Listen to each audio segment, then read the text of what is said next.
Before training camp gets underway, we've been breaking down the New York Jets schedule on a piece by piece basis. And we're back after a small hiatus. Hop on Pop is back to continue with the second half of the schedule, the third quarter and the fourth quarter, and we will have a final record prediction for the New York Jets before training camp. Boy Green Daily starts now. Oh my gosh, it's morphin' time! To me, talking New York Jets is my superpower. Boy Green Daily starts now. Wow! Boy Green Daily, Boy Green Daily, Boy Green Daily. It's nothing but football, man. Boy Green Daily, Boy Green Daily, Boy Green Daily.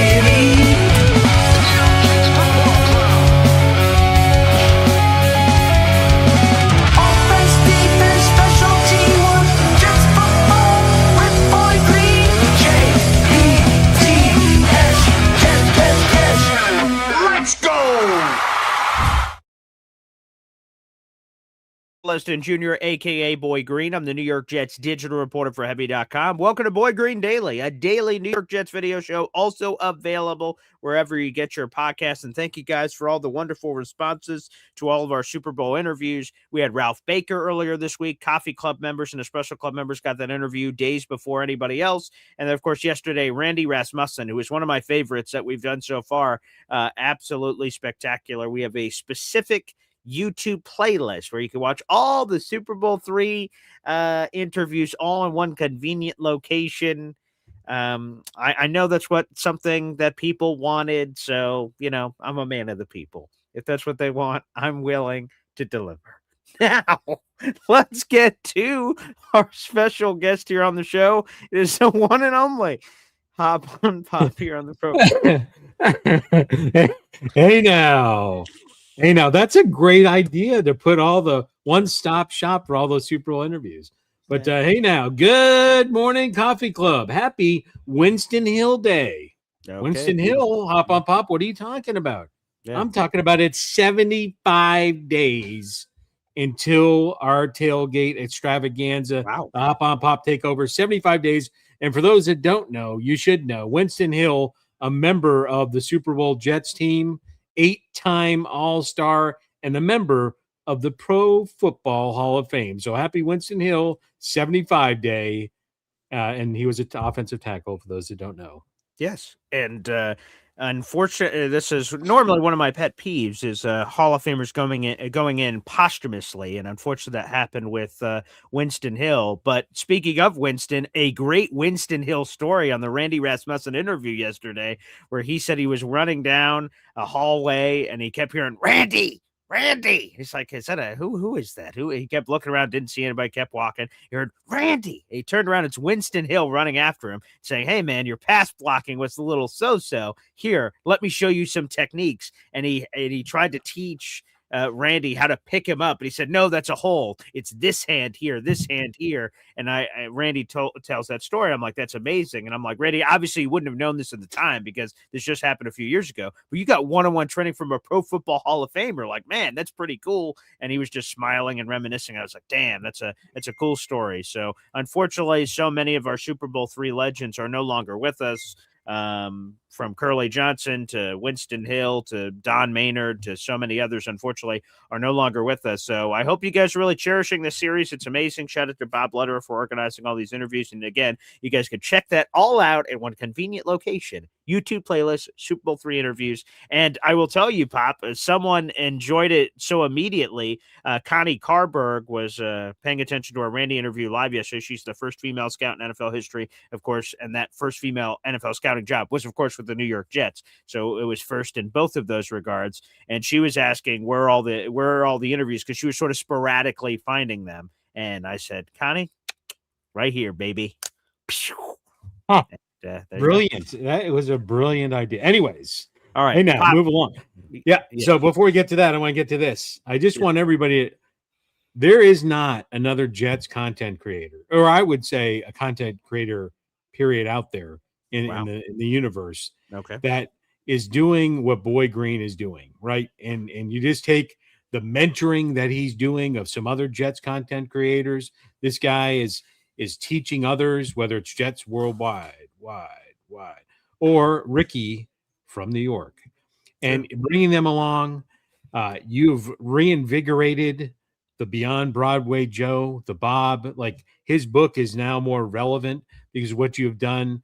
These forgotten heroes of the past of Jets Super Bowl III, interviewing them, the joy on their face that you're bringing them from interviewing them. I'll just say, I'd ask everybody out there, and it may be because I am his father, but it's also because day in, day out, Boy Green is there. I'd ask you all to take an opportunity to share on your social media, whether it's Instagram, YouTube, the Twitter, the X, now all the fancy, the Facebook. Share there. If one or two of your friends follow Boy Green, we would catapult past the 10,000 marker.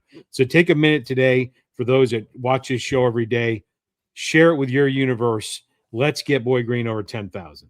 I appreciate that. I'll tell you guys a quick story, and then we'll get into all the meat and potatoes here. But to that Facebook point, I don't really use Facebook that much anymore, but I try to check it every once in a while. And so we reached this milestone recently, 4 million views, which is nuts to say out loud. That's pretty cool.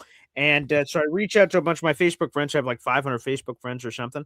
And a few of them I messaged and said, hey, I'm trying to get to 10,000. Would you mind subscribing? These are former high school football teammates. These are random people from my Facebook life of me being on the planet, me being on Facebook. And they said, sure, no problem. I'd love to support.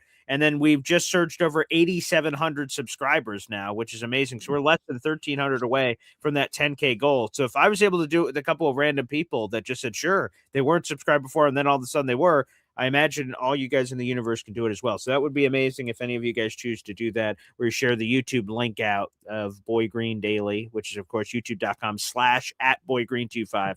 That would be awesome, and I'd really appreciate it. Before we move on to those other areas, and thank you for the kind words, Pop, Jared B., our moderator in the chat, let's ring the bell. You're $4 away from a raffle ticket. Thank you for all your contributions this month. Again, you guys can either incrementally get there to the raffle, which we'll talk about later, or just boom, $25 here, or $50, or $75, or $100, and we'll get into more of that later. Pop, who did this go to? Philip Rinaldi. Okay, very nice. There you go, baby. And we might as well do it right now, Pop. The Wounded Warrior Project is a cause that is close to both of our hearts, as I have discussed before. Your time in the United States Navy. My brother Nick was in the Marines for 4 years. Uncle Robbie, one of your favorites, was in the Army for a long time. Like, man, we've got a lot of people in our universe that have military blood pumping through their veins. And, our soldiers in the universe, men and women, are always there for us.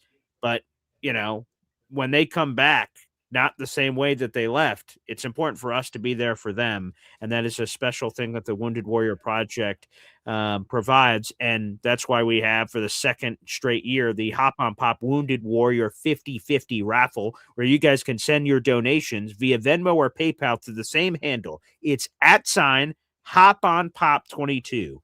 HOPONPOP22. Please just include your first and last name or your nickname of choice, and an email to reach you, because we want a point to reach you if you end up winning this raffle. 50% of the proceeds goes to the Wounded Warrior Project. 50% goes to that 50/50 raffle winner, which will be selected live at our tailgate. So we're collecting as many donations as possible. Any amount helps, people.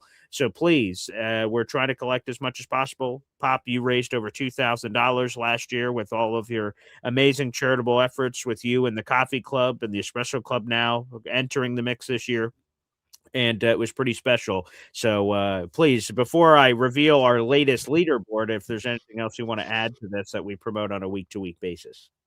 Yeah, and I could read the canned vision statement, but just think about this, right? Every day we are literally free to make any choice that we want. We live in a free country, and it's for these individuals that came back different than when they went, putting their lives on the line to defend our freedom, doing as they are directed, putting themselves in harm's way to protect us. So I really, the effort last year, I did not do anything.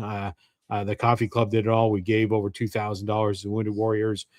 Yeah, we currently raised almost $1,000, half of which would go to the Wounded Warriors. So please donate if you can, either through Venmo or PayPal.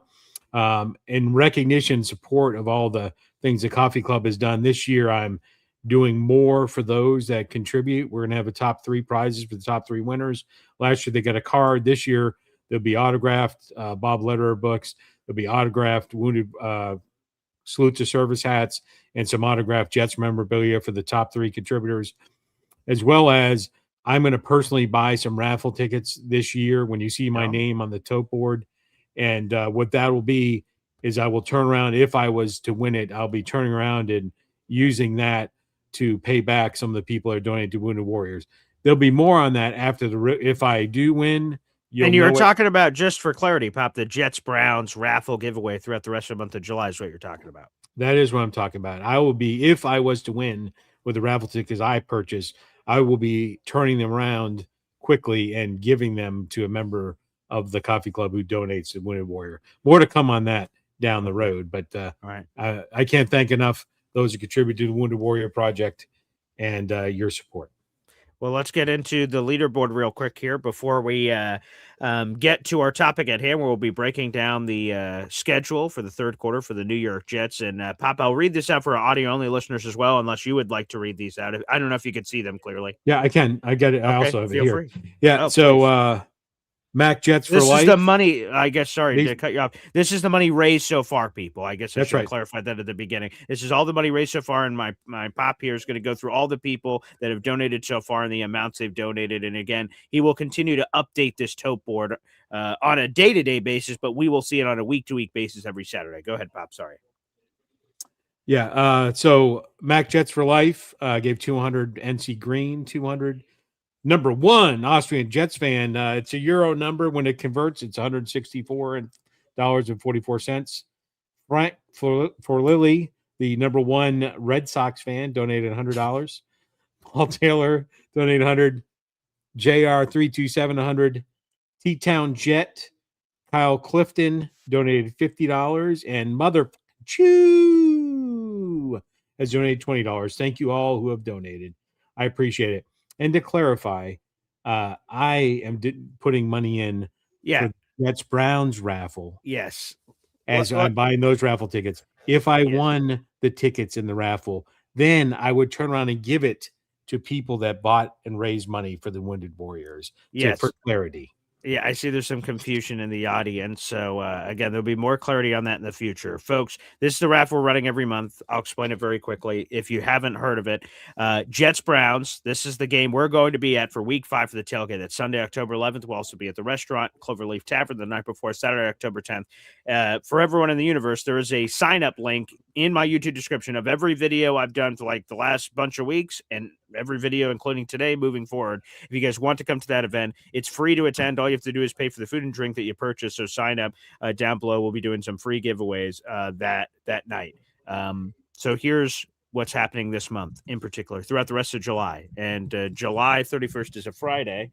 And Saturday, August 1st, we will draw this winner of this contest. Raffle tickets are $25 a piece. Normally, they're $3 a piece. This month, they're $25, but it's because the prizes are bigger than they've ever been before. 2 tickets to Jets Browns sitting in Section 118, which is where me, Pop, and all the Coffee Club members are sitting. 2 field access tickets before the game. You get to be on the field before the game. 2 full tailgate passes where you get the beautiful food cooked by Chef Kevin Gilbert and non-alcoholic drinks provided for you and a friend. NFL games are expensive. My Pop knows that better than anybody. He's been to a bunch of NFL games. This package I just described, the 2 tickets to go to the game, the 2 field access tickets to be on the field before the game starts, see the players warm up, the 2 full tailgate passes where you get fed and you get some drinks before the game starts. That's a $600 plus value. If you came to me and said, Paul, I want to go to the game and do all of these things, it would cost you over $600 to do. This is an opportunity to win these fabulous prizes for far less. $25 raffle ticket. If you have a raffle ticket, you have a shot to win this. So that's the great part. But the more raffle tickets you buy, the better your odds. People have sent in 3 or 4 raffle tickets. You can see it on the scrolling ticker. Every single person that has bought a raffle ticket is on there, and I will be keeping track, obviously, throughout the rest of the month of July. So good luck to everyone out there. If you have a ticket, you got a shot. If you don't buy a ticket, obviously, you don't have any chance. So please take advantage of this opportunity.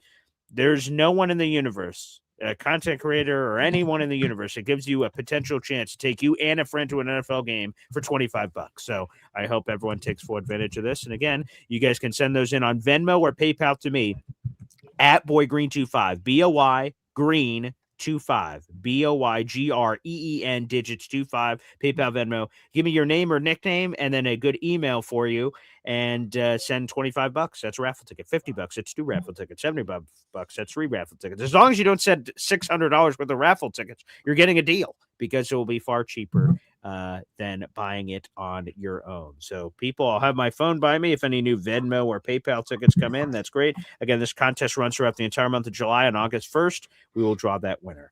So clarity. Yo Holmes out there in the audience at Pop says he will at some point in the future buy Jets Browns tickets, raffle tickets, and we'll see who wins. It's up to it's wheel of names. I have no stake in the game on who ends up winning this. That's up to the gods on August 1st. Who wins it? You guys will see it. It's very transparent. We draw our winner.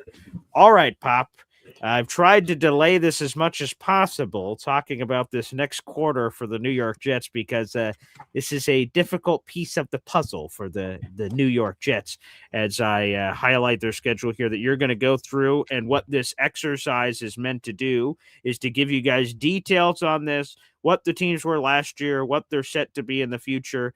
And Pop, this is a difficult road here for the Jets, because this stretch from week 9 through week 12, week 13 is their bye, is difficult. 3 of those 4 are on the road. There's a lot of primo quarterbacks in here, from Patrick Mahomes to Josh Allen to Justin Herbert, and then whatever the hell the Miami Dolphins are trotting out. So this is a difficult stretch. So let's go piece by piece through this puzzle, Pop, as we start quarter number 3 of the New York Jets schedule in Arrowhead against what I will assume a very healthy Patrick Mahomes in week 9. Yeah, and just to lead in up to this point, I have the Jets at 4-4 through 8 games. That is a record 4-4. One more win in 8 games that they had in 17 last year. So again, this is just prognosticating based on what we think might happen. Way too early take on their prediction on their record. So I will tell you that this next game, the Kansas City Chiefs, and by the way, Arrowhead is going to be one of the most miserable places to play away in the cold. It's one of the loudest stadiums in the NFL, and it always has been. And this is like, you get like a wounded animal, a cornered, wounded animal, and that's the Chiefs. Like, what are you talking about? Yeah. They were 6-11 last year. And so at the end of every year, teams can go, well, we won these games. We could have won this game. We could have. This goes differently. The Chiefs were 6-11 last year. 6 wins, 11 losses. But the most interesting point about their schedule was they had significantly more points than their opponents. Mm-hmm. They scored 40 more points than their opponents. And they were one of only 2 teams in the NFL last year with a losing record that scored more points than their opponents. Would you like the trivia of who the other one is? Would you like to guess? Okay. So set me up one more time. So there were 2 teams in the 2025 NFL season.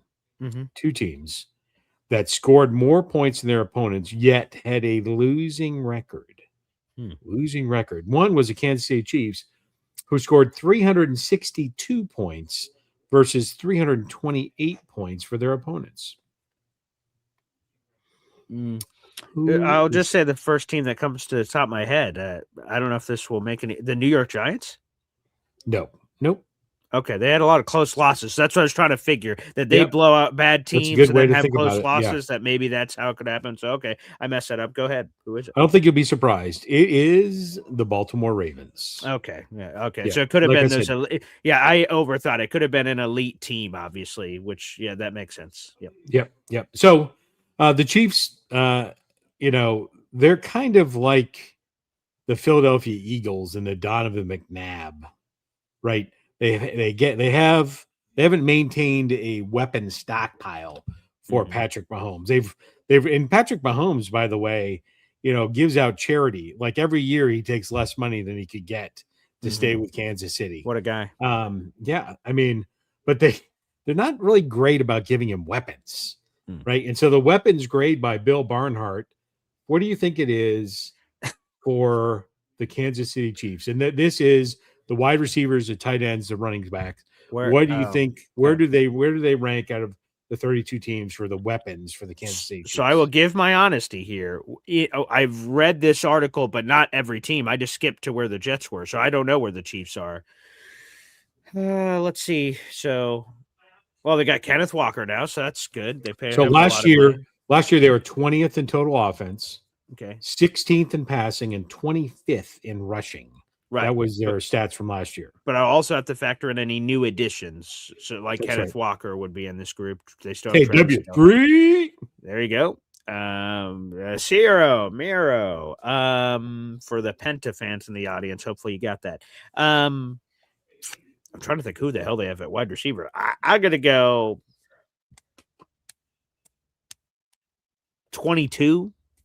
Yeah, you're in the right. It's 20th. Yeah, it's right in that neighborhood. okay. Right in that neighborhood. And right, it's the who, the what, the where. Huh? I mean, let me look it up right quick. I normally have all these pulled up ahead of time, but who the hell are the Chiefs? I mean, I know Rashee Rice, but he just got out of prison. I couldn't believe that. Andy Reid, yeah, he should be back next week, out of prison. Okay, yeah, so yeah, okay, I understand why now. I had trouble remembering. So Rashee Rice, he's really good. Thornton. Yeah, Tyquan Thornton, former Patriot. Xavier Worthy, Jalen Royal, Cyrus Allen, Nico Ramigo. Wow, some of these have to be made These made up. You know who this reminds me of, though? Shout out to Jason Brownlee, former Jet out there. Shout out to Jason. Nice. Yes. He probably won't make the squad. But anyways, this reminds me of a few years ago when we were talking about the Bills wide receivers. Right, if the Bills when the cast this again several years ago after Stephon Diggs, probably right, or a post. I think it was actually post. Post. Diggs. Okay, yep. Yeah, and it was like who? Like those people would be lined up in Buffalo selling chicken wings on the street vendor. Yeah, and people would like, I play for the Bills. Shut up and give me my wings. Nobody believes you. Anyways, so yes, they have not put a lot around them. However, you cannot underscore KW3. Their key acquisitions are KW3. And I'm going to skip over some of the other free agent signings and go to what I believe would be one of the biggest Jet regrets of the 2026 NFL draft, that they did not. They had the opportunity and did not draft Mansour Delane from LSU. Oh, okay. Number one cornerback in the draft. There's actually a tie here. How many touchdowns do you think Mansour Delane gave up in 2025 as a cornerback? Yeah, wait, I'll give you a hint. It's the same number of interceptions the Jets had. I thought you were going to give me the line because I used it in a recent story from Mr. Woodcock. Hey, well, what about this? Well, rhetorical question, Farley. I already know the answer. I thought that's what you're about to drop on me. Yeah. This is a ready now elite cornerback that could have been I would say replacement. I would say upgrade to Sauce Gardner if they had drafted him. So just to understand, you're suggesting that the Jets made a mistake not taking him number 2 overall in the draft is what you're saying? I'm saying they could have done things to move around to look at the opportunity of signing him. Am I saying should they have taken him number 2? No, I'm not. But they had enough draft capital. They could have done almost anything. I guess. Yeah, the Chiefs did trade up to 6 to get him, so they would have had to do something nuts to get from, where were they, 16? Oof. Yeah. That would have been a steep price to pay. Yeah, again, I'm just saying he was the best cornerback in the draft. Okay. A definite area of need for the Jets. So at least if you didn't even, it should be a discussion in the room, is what I'm saying. I see. Hey, what would it take? What do we think? Where do we stand at edge versus cornerback? What do you know? That just to have you have the discussion. Do you trade back from number 2 to number 5, get draft capital, and then take Mansour Delane? That's all I'm saying. At least you think about it. Anyways, I'll tell you that Vegas does not believe that the Chiefs are 6-11 coming off that season. They think they've done enough. Vegas has them at just under 70% chance of making the playoffs, 10% chance of going to the Super Bowl, and a 5% chance of winning the Super Bowl. Those feel like huge odds. Oh, that's spectacular. Yeah, you might. They're Their FPI index is 9th in the NFL. Again, coming off 6-11. Yeah. Pretty impressive. And their over-under wins is 10.5. 10 and a Wow. half. So That feels they rich. think it's going to be a bounce back year. Yeah, if I had some free cash laying around, I was a betting man, I might go the under over against Oh. on the Chiefs. But anyways, I digress. What's the Jets tie-in for this game? Old number 20 of the Jets running his flapper. Well, if I had the line that Kenneth Walker the third had, then I would blah, blah, blah, blah, blah, blah. All right, Brees, show up and shut up and show up and show out. Let's see, because he ran his fucking flapper when KW3 got his contract. Did he have to? No. Did it seem like it was odd? Yes.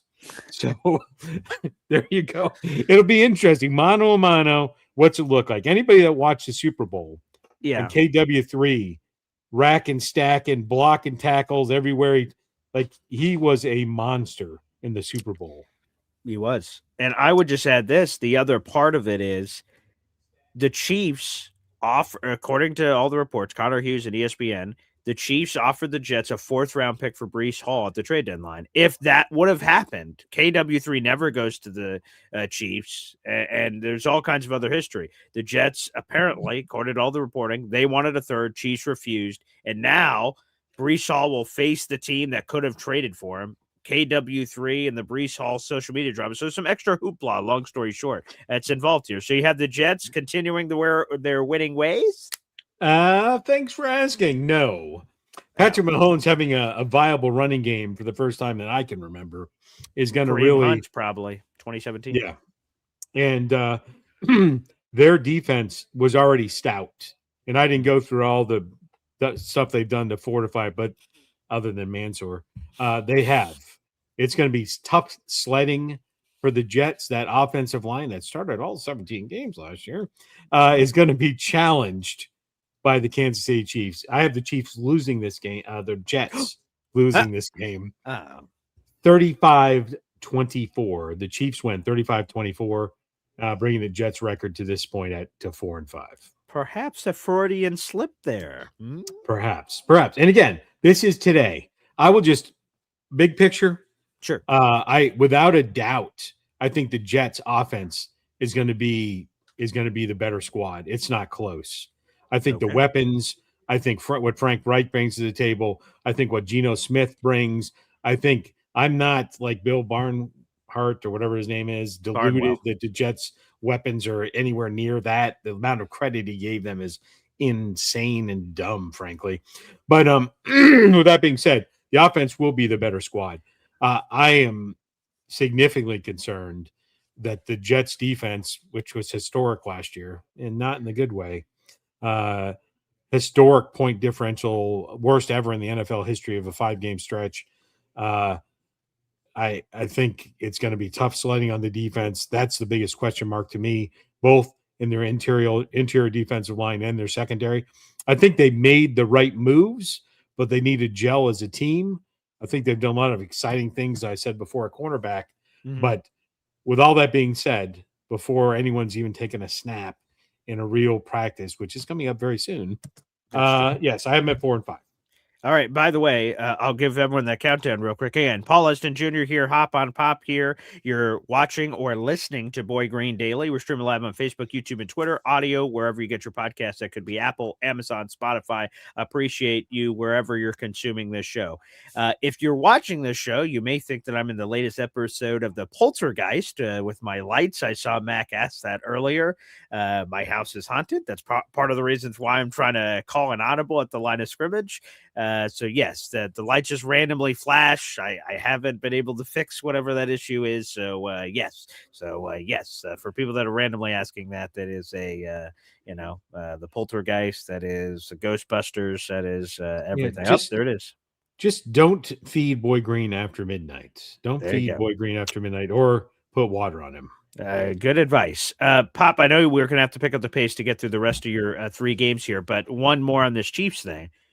As a betting man that you could occasionally, play with in money there, is what are the chances that there is a Justin Fields package the Chiefs use against the Jets, whether it's a red zone thing or they just completely unleash him as a runner. Because we talked about this a few weeks ago. Randomly, Mekhi Becton somehow came up, and with the Jets, he said, "I'm an offensive tackle. I refuse to play any position." We're like, "All right, see you, pal." He goes to Eagles. Eagles say, "Hey, buddy, you're playing guard or you're getting the hell out." He plays guard, starts all 17 games, wins the Super Bowl, gets a bag of money from the Chargers, and his life is phenomenal. So Justin Fields, he looked as terrible as he's ever looked in the NFL. What are the chances we're seeing Justin Fields deployed against the New York Jets, where he was hesitant apparently to do the Wildcat stuff with the Jets?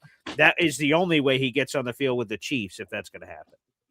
100%. They're going to have some packages. Otherwise, why would you sign him?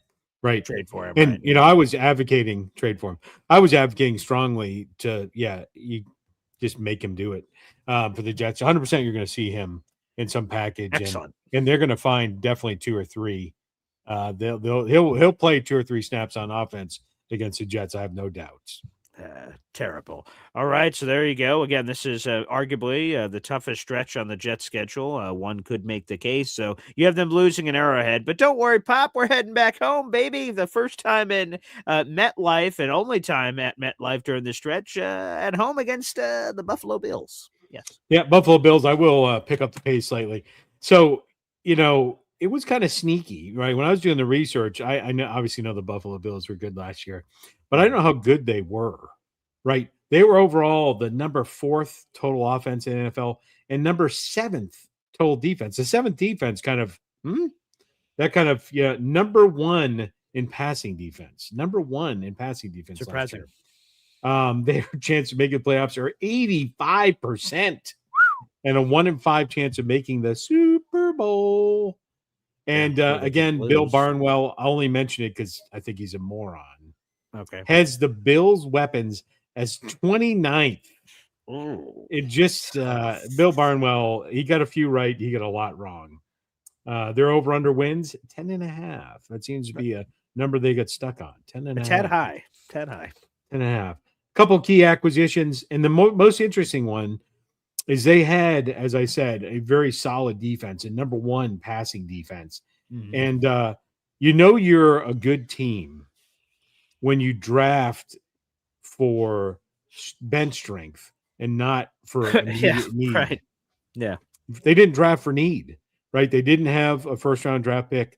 They drafted with the number 7th total defense, number 1 passing defense. They drafted 2 very talented TJ Parker, edge rusher from Clemson, who arguably was in the first-round draft capital area, and David Igbin, you could say his name, not me. Igbinosun, a cornerback, Ohio State. Oh, okay. Yes. So anyways, I like the way you said it. So I don't. So they really did some shoring up. The wild card for me is they did acquire DJ Moore. But that was rich. A 2nd-round pick for DJ Moore. Yeah, Josh Allen makes everybody better. Sure, he really does. And so they're number.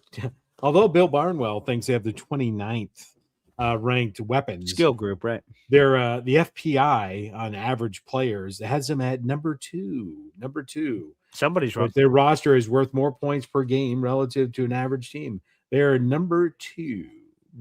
Number 2. Did you know what Josh Allen's record is against the Jets? Well, I already know a bunch of losses he has from 2023, the Monday Night Football game. All right, just answer the question. I've got another trivia question for you after this one, so let's move it along. He's lost at least twice that I can think of off the top of my head. I'll say he's lost 3 times. Yeah, he's 11-4 actually. 11-4 4 losses. Okay. And when was the Jets' last win against the Buffalo Bills? When was the Jets' last win? I need the exact date and year. God, I hope this isn't accurate, but I'll say it because that's the one that comes to my mind. It would be September. I don't know if that was the 11th that night. It might have been the 12th. So I'll say September 12th, Monday Night Football, Week 1, MetLife Stadium, 2023. So yeah, I don't think it was the 11th. Oh, so close. What? September 11th, 2023. Oh, it was September 11th. I thought And they who would was have the done. quarterback for the New York Football Jets that day? That was Who's Aaron the Rodgers. ending quarterback, not the starting quarterback? That would be Zach Wilson. Zach Wilson, yes. Yeah. I don't know if you get credit for being a starting quarterback when you play like less than 5 snaps. He did get the win, though. That's how the quarterback stats Yes, work. yes, That there you is go. starter closer action. There you go. Yes. Well, I'll just wrap this up here. I will just say that the Bills are better on both sides of the ball. They're more talented on both sides of the ball. Their quarterback threw for more yards in a quarter than Justin Fields did at a combined 4 games. Let me say that again. Josh Allen threw for more yardage last year in one game, in one quarter of football, 250 yards passing in one quarter of football. Justin Fields, less than 250 yards, 4 games combined. I know Justin Fields isn't on the team anymore, but he's not. So I appreciate if you'd stop taking shots at him every 5 seconds because it doesn't hurt you me anymore. were the last one that took the shots at him. But anyways, but you said the Bills are better than in every area than the Jets. I did say that. Wide receivers. I'm looking at this group. They have DJ Moore, Khalil Shakir, Joshua Palmer. That's better than Garrett Wilson, Adonai Mitchell, and Omar Cooper Jr. I don't know about all that. Yeah. You take potential in one hand and you shit in the other one and see which one fills up first. Right. I get 0 credit for those other AD. There's a reason. I think Mr. soon to be Metcalf, AD Metcalf, is going to be, he may get more yards than Garrett Wilson. Just write that down. It's going to be north of 800 yards. North of 800 yards. You think that's going to lead the team? Potentially? We'll see. Potentially. Oh, that's Garrett Wilson every year has been healthy. He's had 1,000 yards. Why would he suddenly not? That's just, come on, man. No. So I said 2 things. I said he might lead the team in receiving. Completely separate. I said he will get more than 800 yards. Those are not the same. Oh, I see. I'm not saying 800 yards. It's the top. That's not what I'm saying. I see. Okay. I'm saying AD has the opportunity to lead the team. That is what I'm saying. Okay. Yes. Understood. He will at least get 800 yards. Okay. They're not the same. Okay. Yeah. 2 statements, same player, not the same. That's right. Okay. Yep. I understand now. So you have the Jets winning this game, you said? Losing. I have the Jets losing this game 42-18. That Bills defense is stout. Wait, you must have not heard it, which is okay. The Jets are at home here. Oh, I know. That's why I gave you 18 points. I see. Okay. Yes. All right. 4 and 6 is where we're at now with the Jets. Okay. All right. Let's go to the next one. The Jets are back on the road again. 3 of these 4 games that we're talking about. This is from weeks 9 through weeks 12. They have a bye week in week 13. 3 of those 4, they're on the road. We just talked about the first 2. Let's get to the second half. They go to the West Coast. Tough at the LA Chargers. This is one of only 2 games on the schedule that they're not playing in the 1 o'clock window. Now, technically speaking, they're playing the 1 o'clock Western window. So I guess technically they all are at 1 o'clock outside 2 games against the Cardinals and Chargers respectively because of time zones. But nonetheless, on the road against the Chargers and Harbaugh on the table. Yeah. So this is another team. You look at their offense and defense last year, stout. Just outside the top 10 offense, within the top 5 defenses in the league. The whatever they're calling themselves, they keep changing cities. The Los Angeles Chargers. Yes, Los Angeles. Los Angeles Chargers. It's like the Jets looking in the mirror from the Rex Ryan days. Like that's what Harbaugh is, right? I'll punch you in the mouth. Tough defense. We're going to ram the ball down your throat. Offense. Right, that's what he's trying to build. Those lights are freaking me out. That's what he's trying to build in Los Angeles. Right, you just go to the talent acquisition that he had. You know, they again were stout, and then who does he go get? He gets the pieces again. They filled for depth. Right, they don't need. Right, they sign unfortunately Tyler Biadasz from the Cowboys. Yeah, Tyler Biadasz. Yes. Yep. They get a solid blocking tight end and Charlie Kohler. And they brought back the fullback, Alec in gold from the Miami Dolphins, right? So Yeah. they're not. Yeah, I mean, Mike right McDaniel, there. obviously, bringing that guy from the Dolphins over. Yeah. Yeah, so they are stout, getting stouter. Again, the ability to build your team for depth as opposed to need is Yeah. it's yeah. So long story short, they were 11-6 last year, 65% chance of making the playoffs, 1 in 10 of making the Super Bowl, with a 5% chance of winning it, which is pretty good. Pretty good. I'm not even going to talk about Bill Barnwell anymore because he's a moron. But Okay. FPI has them at number 7th in the NFL, game over game average player depth, 7th.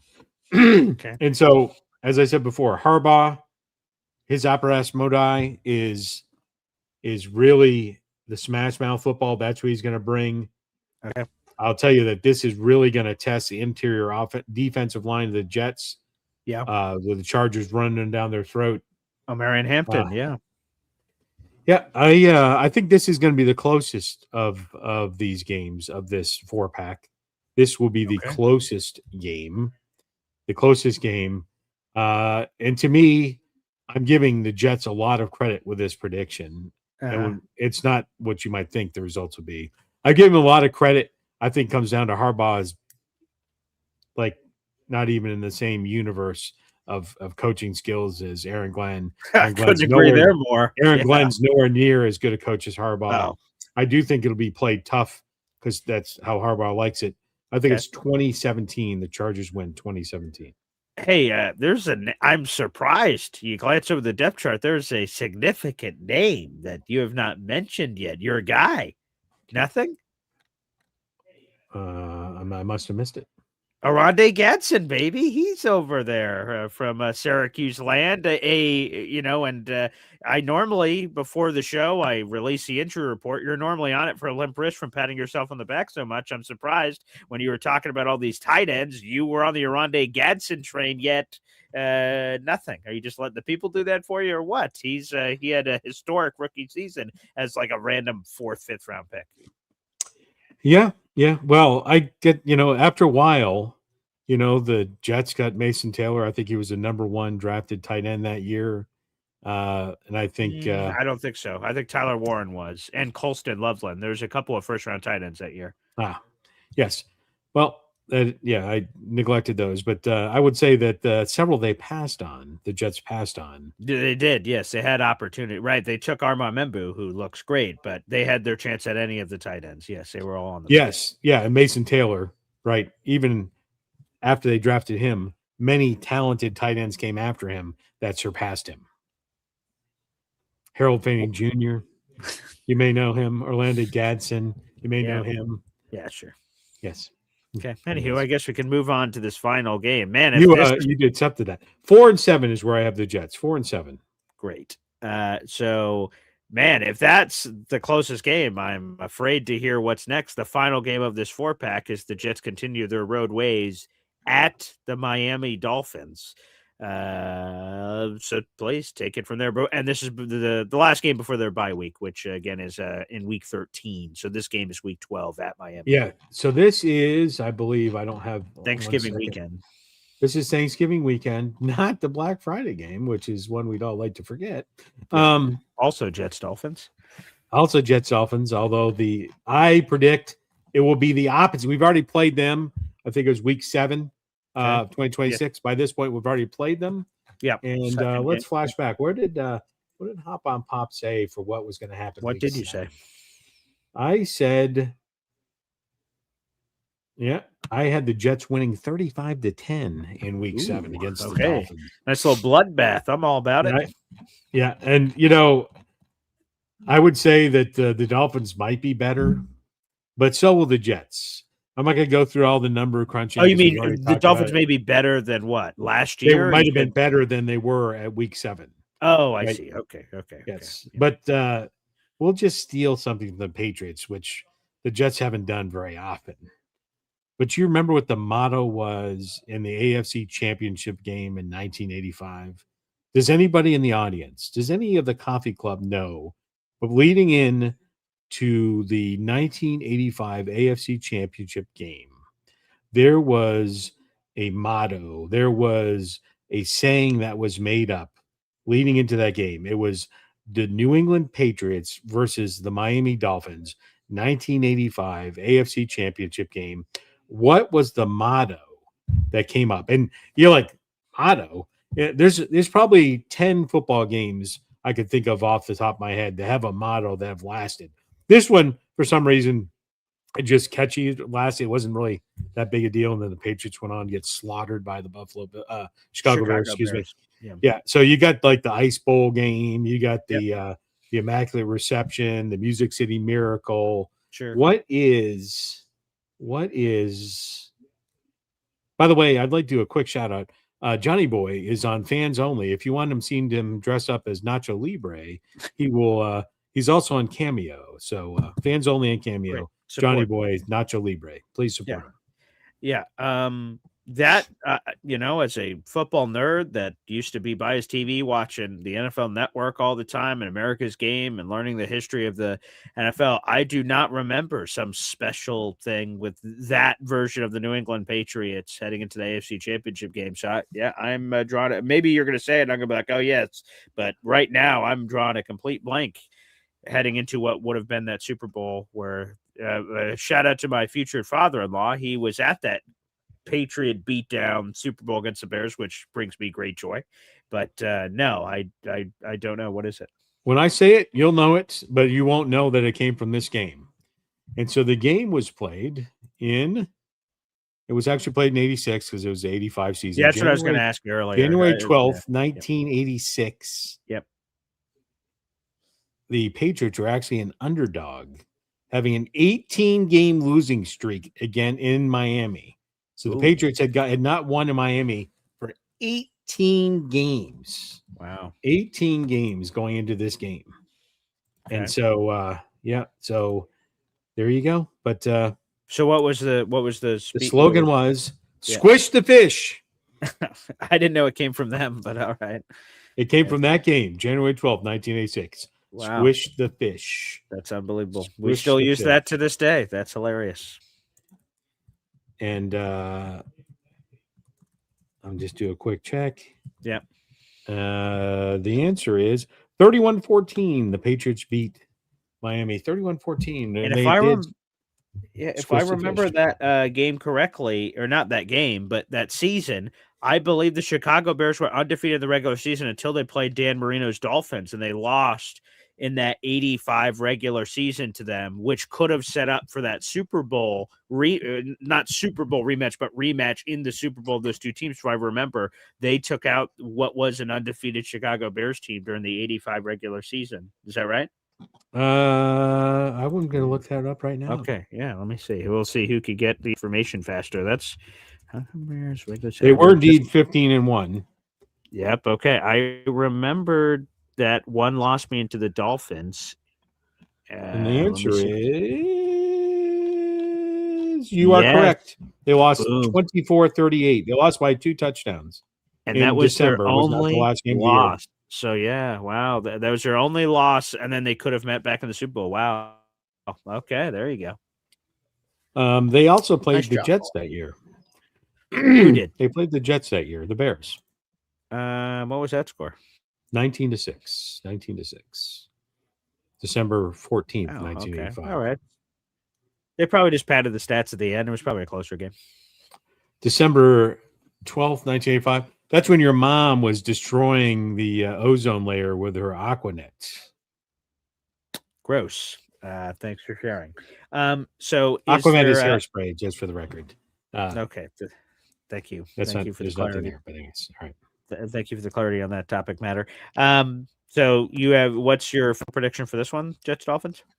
The Jets 42. The Miami Dolphins 7. Okay. It's another good 42-7. Okay. Nice. Another bloodbath. 5-7 brings the Jets to 5 wins and 7 losses. All right. Here's a good trivia question. Pop JR327 says, when's the last time the Jets won in Miami?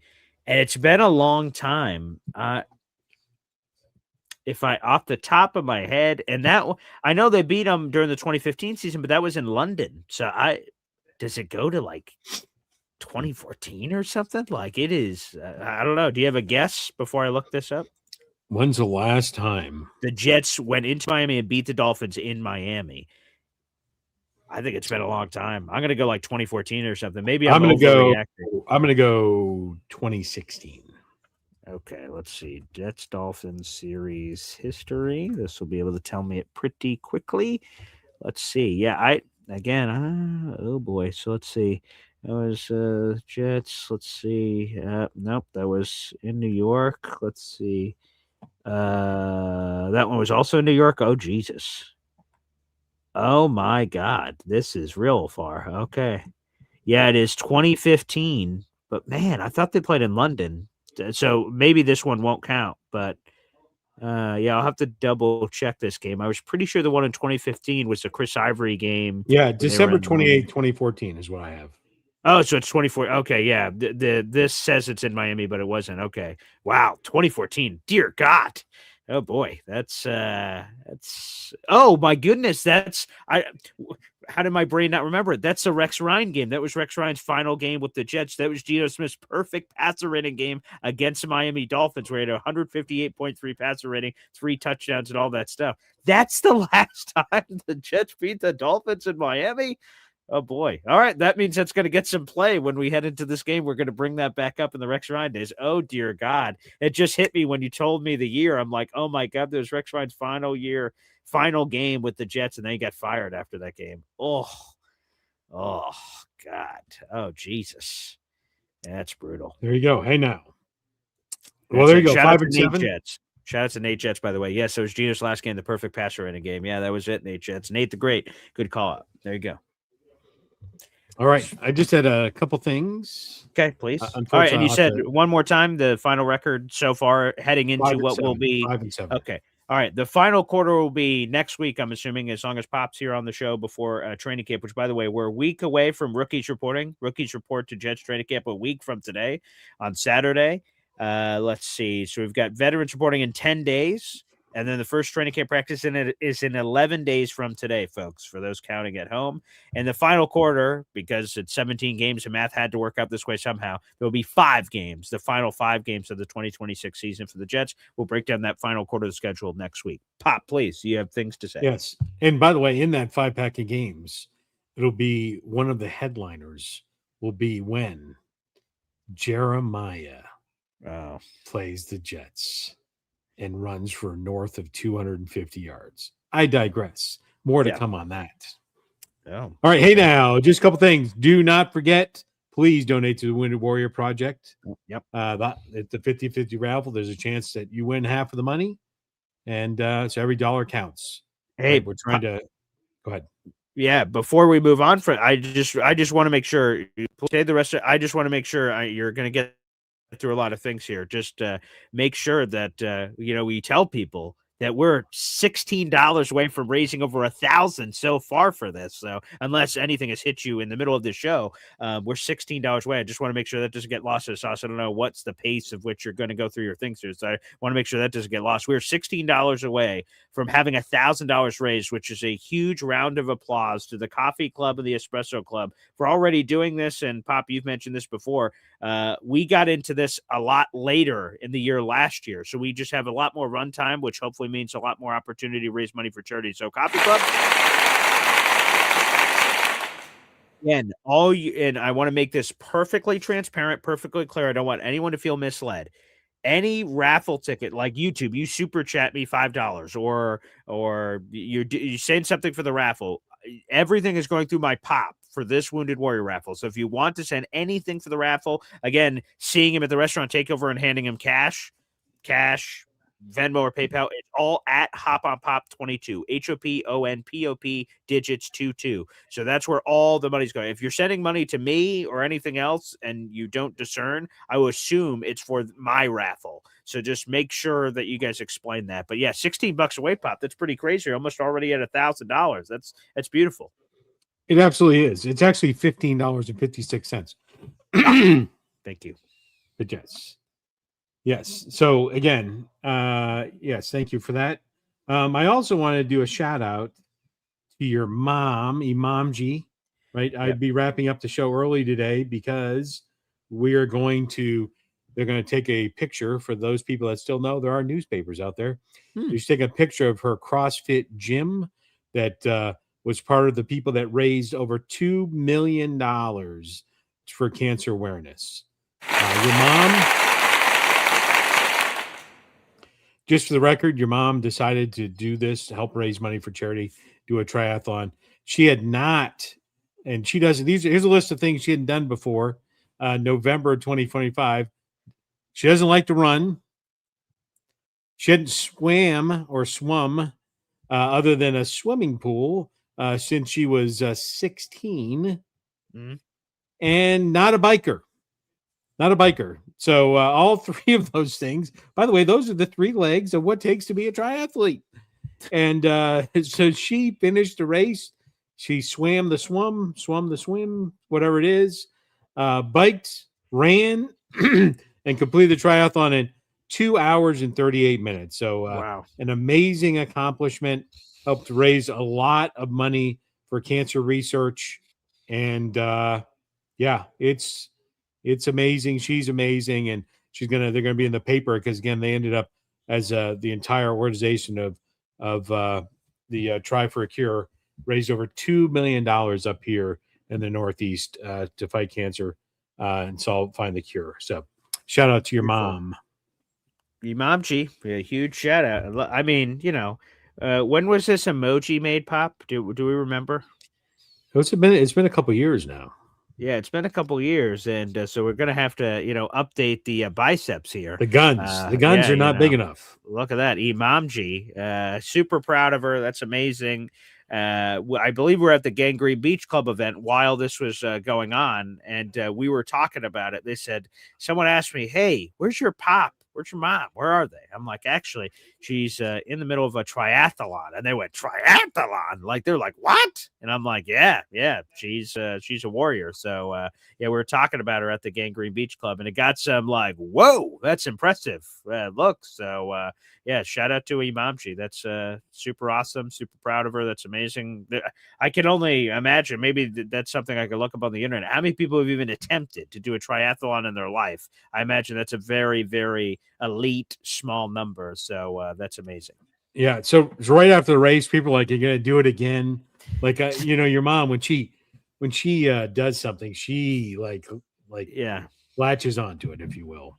She really engages. She really commits. And I'll tell you that the day of the race, Yep. people were asking you to do it again. She's like, I need some time. Yeah. And I'm like, yeah, she needs until tomorrow. So the next morning, I had to fly back to Atlanta. I left at like 4 in the morning, Uh-huh. and I think when I landed, she's like, "I'm doing it again." So Really? she will be July 11th, 2027. Oh dear She'll be God. doing Wow. again supporting the triathlon to raise money for cancer. But anyways, I I will digress. tell you real quick with her. So I was texting her after on Sunday when she had completed it, and I'm just like, wow, that's super proud of you. That's congratulations. That's great. But I had asked her a question. I'm like, hey, you're never doing this again, right? She says, you can't ask me that question right now. Because she needed, to, breathe a little before making that decision. But I'm glad that she came to the conclusion that she's looking for, which is great. I see we do have this message out there. Just observing 1023 says, hashtag boy green over 10K. Definitely became my go-to for Jets News after Jake Cashman went on the Aaron Glenn hate campaign. Well, whatever the reason, I'm glad that you're here as your go-to for Jets News.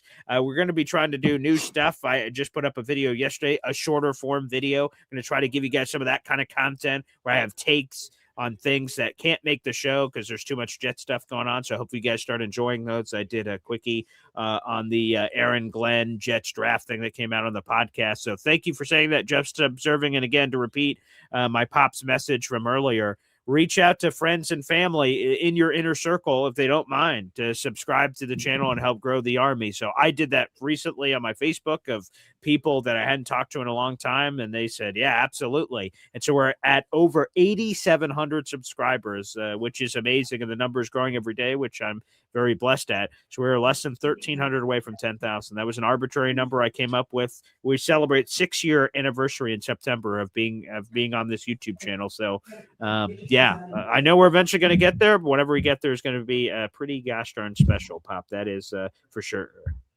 All right, I got to run. However, I got 2 donations in. I think it's John LG. Okay. Thank you for the $25.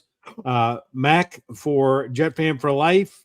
Yeah. With another 100. We're over $1,100 now for Wounded Warriors. I got to run. We got to go meet the newspaper people. Thank you all. Yes. Okay. Let's just.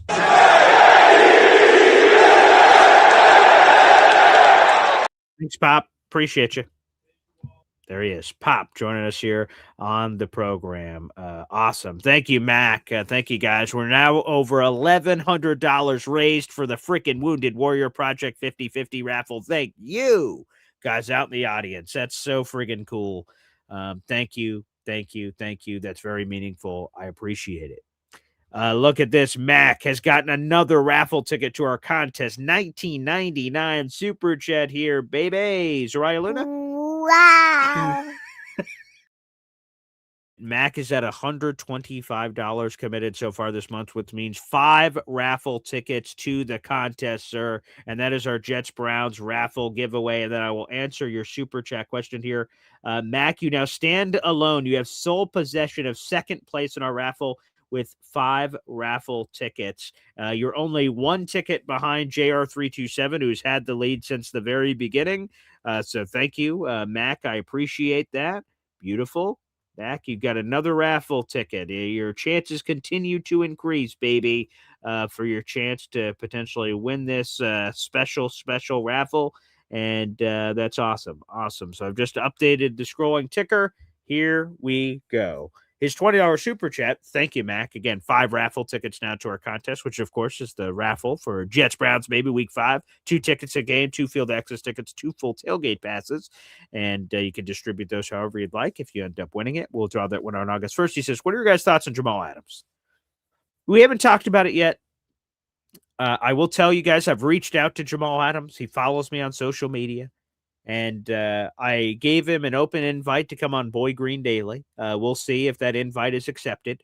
But I did give him an open invite to come on the show to talk about his career and his recent exploits of wanting to rejoin the Jets. What are my thoughts on Jamal? I have a Jamal Adams jersey in the closet. I'm sure a lot of you out there have that jersey in the closet. This is a former first-team All-Pro. I mean, that is elite of elite stuff, man. It's not a Pro Bowler where you can be the 12th alternate. First-team All-Pro is the highest individual honor you can get. That is an MVP or Defensive Player of the Year. Like, that's a tremendous honor. Jamal Adams was a very, very talented player for the New York Jets.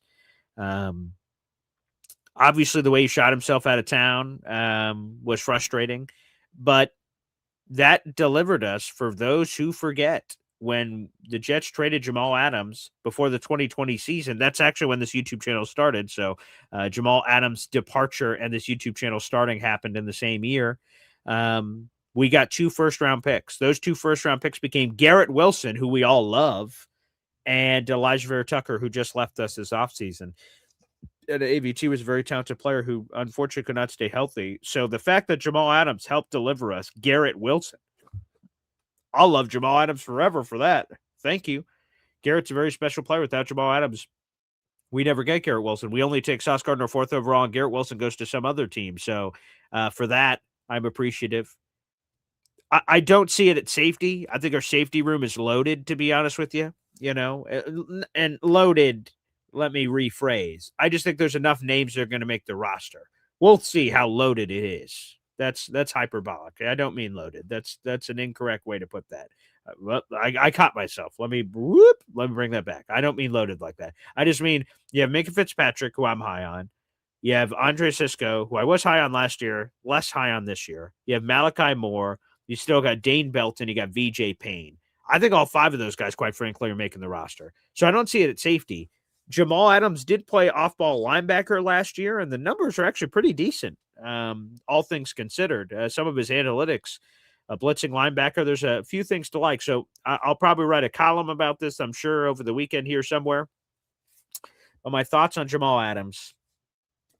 we need help at linebacker. If they and AG actually had Jamal Adams on his Detroit Lions roster very briefly, they're in Detroit with all the injuries. If they give him a tryout at camp, I wouldn't be mad at it. It'd be a fun story to pay attention to. I mean, there's some things that Jamal Adams has repented for. The thing that I thought was way out of line was Jamal Adams, and some of you that aren't on social media maybe never saw this. If you're just here on YouTube and this is how you get your Jets news, Jamal Adams called out Connor Hughes' wife and basically called her ugly, and that's the mother of his child now. That just wherever you disagree with someone, that felt like that crossed a line that, quite frankly, that's probably a bullet fired out of the gun that you can't put back. That's toothpaste you can't put back in the tube. So that one was uncalled for. The immaturity of firing his way out of town and that sort of stuff, he's repented for all that on social media. I've seen that. I've seen him say, I messed up. I shouldn't have done that and all these other things. But, yeah, so my overall thought is if we give him a random tryout for camp, it's fine. But yeah, I don't know what my expectations are for him. They're probably very low for whatever he's going to do. If he was to get that shot, would he actually be able to make the team and stuff? That I don't know. Jamal is confident in himself, and he should be. Every player should be. He believes that he can be on a roster in the National Football League still. He believes that. And again, some PFF analytics suggest, and I'll write more about it in a column, that there might be something there. So we'll see. But interesting question. Thank you, Mac. And also, like I said, you have a 5th raffle ticket, baby. A 5th raffle ticket. All right, we'll open up the phone lines for a little bit here. And also, folks, I'd love to gauge the audience. If you missed it yesterday, I'll tell this real quick. And then I'll put up a poll today. I'll put up a poll tomorrow. I have been hired as a producer for One Bills Live. If you don't know what that is a Buffalo Bills TV show, Monday through Friday, 10 to 12, where they just talk about the Buffalo Bills. It's a studio show from their own building, basically. It's just a Bills show. It's like some of the stuff the Jets do, but it's Buffalo Bills. My radio station is now an affiliate of the Buffalo Bills radio network. Blessed be he. New opportunities, and they wanted to hire me to be the producer for One Bills Live, an off-air role where I do all kinds of stuff behind the scenes. And it's amazing to get a chance to work with an NFL team. I wish it wasn't the Bills, wish it was the Jets. This would be the greatest thing of all time. But an NFL job to work in any relation with the NFL team is a great honor. So I appreciate my radio station bestowing me this honor. The problem is, or the situation is my Boy Green Daily show is at 7:30 in the morning, currently has been forever. This Bills show is 10 to 12. And by the way, I just got official word. I will have to report to the radio station every day, Monday through Friday by 9:30, which means the radio station's an hour away from my house. So I have to leave at 8:30 to make it there by 9:30. So that would mean if we change nothing, Boy Green Dailies that start every day at 7:30, would only be an hour during the week. So Monday through Friday, these shows would only be an hour because I would need enough time to get to the station to do my new job. And this would be an all-year thing. This would be a thing moving forward until something changes. This would be the new life starting in August in a couple weeks of this new life that I would have to live. My weekend shows like now could be whatever time. It doesn't really matter. Outside of the games, I guess on Sunday, I mean, it can't be 4 hours. It's going to go into the game. So the Sunday show, but there's going to be a ton of content on Sunday. There's going to be a Boy Green Daily pregame show. There's going to be a Boy Green Daily play-by-play for most of the games. It's going to be Boy Green Daily postgame. There's going to be a million things of content on the weekend, but during the week, we have to come to a decision. So I'm going to open up the phone lines and you guys can call and tell me your thoughts. But I want to put up a poll on YouTube, and I'll do it over a couple days to give as many of you Boy Green Coffee Club and Espresso Club members out in the audience and Jet fans a chance to respond to this. If you can respond to this as honestly as possible, I'd appreciate it. What do you guys want me to do? Boy Green Daily isn't going anywhere. We're 100% doing the show. I love doing the show, and I want to do the show forever.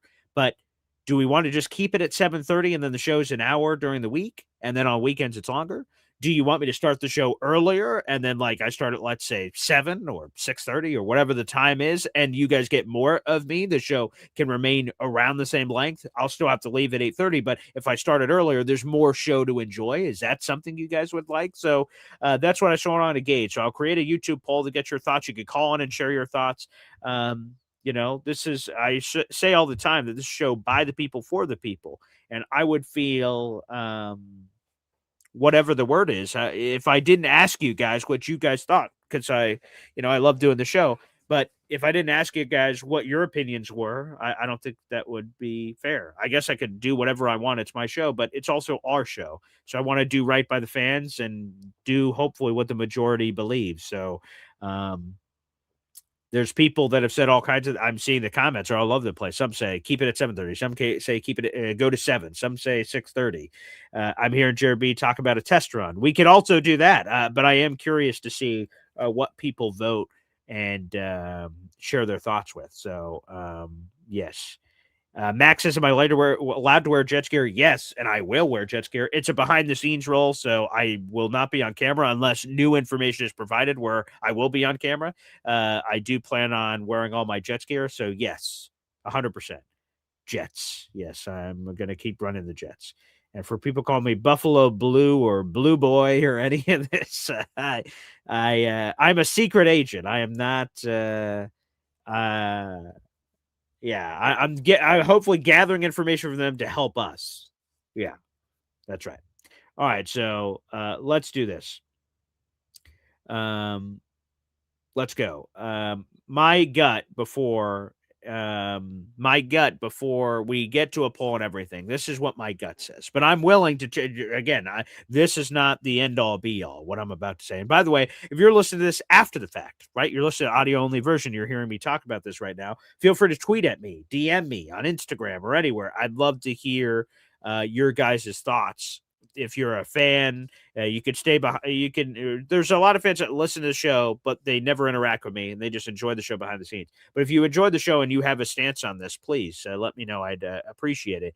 My gut says keep the show at 7:30. It's always been at 7:30, and then just tighten things up. So if it's an hour show, be the best hour show I can have. If I have a guest, it's this amount of time. If I have calls, it's this amount of time, and just tighten things up. That's what my gut says to do. But like I said, I'm open to a million different options. So like I said, we're about to open up the phone lines. I'll put up a YouTube poll. I want to try to gauge you guys on what you believe, you think I should do. I'm definitely open to hearing your guys' thoughts. We'll play a half timeout poll. Your comments and calls are all welcome here on the show. We'll be right back after this. 1, 2, 3.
Welcome back to Boy Green Daily, a daily New York Jets video show, also available wherever you get your podcasts. The phone lines are now open. That's youtube.com/@BoyGreen25. I'll welcome in phone calls and continue to work on the poll. I want to make sure I word it correctly, and you guys can vote. please give me your honest thoughts. Don't just randomly pick things for no reason. I'm trying to listen to the fans on what you guys think I should do with the show. Again, long story short, if you're just joining us, I'm Paul Esden Jr., aka Boy Green. Welcome back to Boy Green Daily. I picked up a new job with the Buffalo Bills. I'm not leaving Boy Green Daily. I'm doing all my other jobs. I'm still a Jets fan. Screw the Buffalo Bills, those bastards. I don't know if I can still say that anymore, actually, but still, screw those Buffalo Bills. But the fact of the matter is, I'm going to have to start leaving my house at 8:30 at the latest to make it in time for this new job that starts in August. Monday through Friday, it's a weekday job. Do I keep the show at 7:30? Do I move the show to 7? Do I move the show to 6:30? Do I just, have a 24/7 camera attached to my hip and you guys watch me sleep? And then that's the new show. I don't know. I'm throwing all these things out there. Feel free to fill in if there's not a choice that you want and there's another thing you want me to consider, throw that in the comment section or call in a chair. I want to try to gauge as many people as possible. We'll have the poll today. We'll have the poll tomorrow with the Jets Worldwide crew. I'm just going to try to get as much information from you guys as possible and hopefully make a well-informed decision because, you guys all enjoy this show and you deserve to have your voice heard on what you believe should happen with the program. So again, it's not going away. At minimum, it'll be an hour show, but at maximum, maybe it could be recalibrated to a different time moving forward. But this job starts in August, and unless I get fired, this job is an all year round job. So this will be a new reality moving forward, whatever it is for weekdays. So I'm curious to hear your guys' feedback. All right, the phone lines are open. That's a pinned comment on youtube.com/boygreen25. We'll start off with Hap. Hey, Paul, congratulations Thank you, on sir. the job. Yeah, I think Jake wasn't he part of the Texans organization for a He while? was, yep. Basically the same thing. A little bit different. His was some more on-air stuff. Mine should be only behind the scenes from what I hear, but yeah, it's basically the same idea. Yeah. Yeah. Now I'm curious. Do they know you're a Jet fan? My radio station that made the decision to hire me knows I'm a Jets fan, which I'll tell this story. I haven't told this anywhere yet, but in a perfect world, they potentially wanted to hire me to not only do behind the scenes stuff, but on scene stuff. The reason they did not is because I'm a crazy Jets fan. They were like, because it wouldn't make sense. How's this Jets guy leading on air content about the Buffalo Bills, like as a pregame host or a postgame host and things of that nature? And by the way, that was their conflict of why they wouldn't want to do it. Personally, again, money is money and an NFL job is cool. And that would be very difficult for me, but I don't think I'd want to do that job because then that would affect my Jet stuff. Like I do a Jets pregame show. I can't do a Jets pregame show and the Buffalo show with the commitments they'd want me at the radio station. That's where things would get a lot more complicated. So I'm actually happy that they don't want me to do that because of my Jets conflict, because I don't know if I would want to do my Jets conflict, because that would be taking away from you guys doing my Jets content. I wouldn't be able to balance both, or it would be very difficult to balance both. So, this should be only behind the scenes during the weekdays at this point in time. I don't know. That's a pretty. I don't know. I would maybe just go really totally undercover. Wear your Buffalo Bills shirt in there and yeah, go Bills, go Bills. Whatever it is. Be not spy, get in there. Yeah. But the other thing is, I was going to ask you this: would you, if you could actually possibly get to because they don't even know you probably do play-by-play and everything else. If they said to you, Paul, we have a job for you, possibly on the air, but we need you to shave the beard. Oh, would you do it? No, hell no. No? Yeah, well, maybe. I guess. I guess anyone. How much? Okay, all right. Okay. That's what I mean. No, it's a career, but it's a career. It's a career thing. That's true. But I do. The thing I see is, and maybe this is an old school thing versus a new school thing, but I see there are a lot of broadcasters that sport beards now. That in the day, clean shaven, maybe a light 5 o'clock shadow, but you were very clean. That you didn't have any of this if you were a broadcaster, right? 100%. In the day, it was all clean shaven. Yeah. Maybe a mustache in the 70s or something. Yeah, right. Yeah. The right guy had something like that. That's true. Oh yeah, you could do your Ron Burgundy. Yeah. See, that'd be Stay good. Classy. Stay classy. Yeah. So what do you think? That's really good for you. I don't know about the time slot. That's going to be tricky as far as the off season goes. Yeah. I mean, you're looking for stuff to fill in time and stuff, Yeah. But what happens when the season starts and there's a lot of action going on? That might be harder to fit into an hour show. I don't know. I don't know how you're going to do that. Maybe you just feel it out at first. Maybe do the hour and say, you know Yeah. what, we're cutting this short. Maybe we should click it to the 7 o'clock. I can't see going any earlier than that.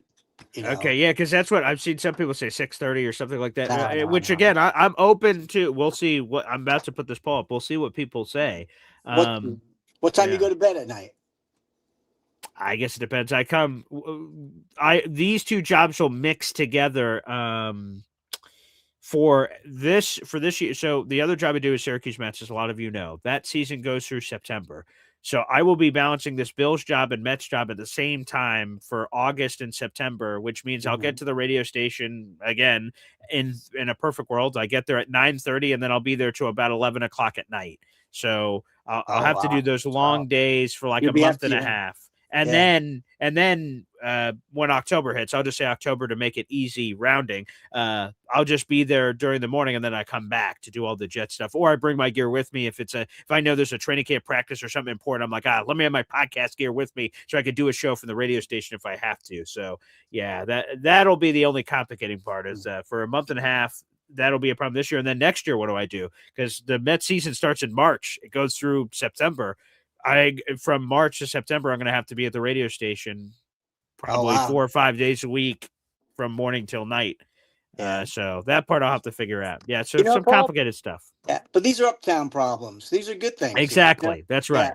Yeah. Yeah, things need to be going good for you, man. Things seems to be rolling in your favor. Keep pushing it. Once the ball gets rolling, it's best to keep pushing it because it's easier to Yeah. push it when it's rolling as opposed to stationary. You know. Yes. All right, man. Right. I'm pulling for you. Peace out. Appreciate you, Hep. Thank you for the kind words. And I'm about to put up this poll. And another thing I just want to say out there, yeah, maybe a test run is the right thing, and then I figure stuff out. But I don't want to keep changing it. I don't want to say, "Hey guys, it's 7 o'clock," and then I'm like, geez, no, it's 6:30. It's 6:45. The cool thing that I love about the 7:30 thing, it's not about earlier. I'm up. I wake up at like 5 in the morning, so it's not about an early thing. I'd start the show at 4 in the morning. That doesn't matter to me, but it's just about the consistency. I've been the 7:30 guy forever. Fans at the Gang Green Beach Club came up to me and said, "You want to know what I love about your show, Paul?" I'm like, "What?" Every day I know you're going to be there. I rely on you. I know it. If I want Jets news, boom, you're there. And I was like, "Oh man, thank you." And they said other shows are like all these random times, like it could be 9 or 12 or 2 or 4 or 5. Like, I love you. You're consistent. It's just boom, boom, boom. And that's true. And that makes it difficult to potentially move off of 7:30. But I also don't want to cut you guys short when there's a lot of content. I'm like, oh, sorry, guys. Peace. Deuces. So complicated. All right, let's go back to the phone lines. Maybe this can get uncomplicated. We go to Johnny Boy up next. Hey, what up, brother? Hey, first off, congratulations, man. Well deserved. Sure. I mean, for them being able to see what most of everybody here has always seen, how talented you are, man. So it's cool that you're getting showcased like that. So Thank you. congrats on that. Thank you. The time slot situation, bro, if I was Yeah. you, man, like, because I get up super early as well. So I'm on the Yeah. same boat. I would go to the 6:30 because I know you're trying to stay consistent with it. Yeah. But you get crazy amount of snow. That's And true. Someone else said that. I think it was Jet 71, who, by the way, I saw on Jets Worldwide last night.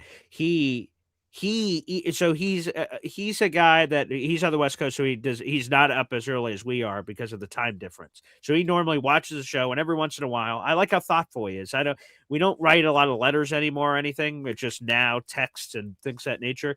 He's a guy that will write me long emails, thoughts on the show or anything, and that's super, insightful, deep, and all that other stuff. So I really appreciate that. And that's what he said. He said, "Yeah, this is cool now, but what about it's a dead of winter and you're buried in 2 feet of snow? What the hell are you going to do? Like, there's no way you can leave at the latest time, 8:30, get in your car, get there in time. You're going to be late for the show. You're going to get in trouble and stuff like that." And I'm like, yeah, that's a good point. So I will say officially, by the way, so you guys can start voting, I've put up the poll. What should we do at Boy Green Daily starting in August for weekdays moving forward? Start at 7:30. It would be only an hour show. Move to 7 a.m. It'd be a 90-minute show. Move to 6:30. It'd be a 2-hour show. Guys, vote to your heart's content. If you're watching after the fact, unfortunately, you can't vote. I'll try to see if I can put up a poll in the YouTube post section of basically the same poll so you guys can. I just want to gauge as many people as possible on this topic matter. So, yeah, that's a good point. The snow, that's a big factor. A lot of the time of the year. So, yeah, that's another good point. Johnny boy. And just so you know what I'm saying, you're not having to rush because Right.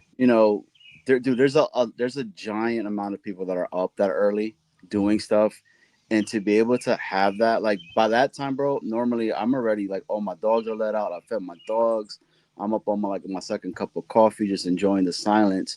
And to be able to have you there, talk more news, not feel like you're being rushed and you're like constantly having to look at your time and all that. Dude, you finish 8 o'clock, you still got that hour and a half to make that commute and not have to worry about stuff. I think, and maybe it is a hour thing, but then you still got that extra 30 minutes of adjusting case to keep it nice and tight the way you would be able to showcase your show. I mean, I think you've built up a brand that you build, they will follow.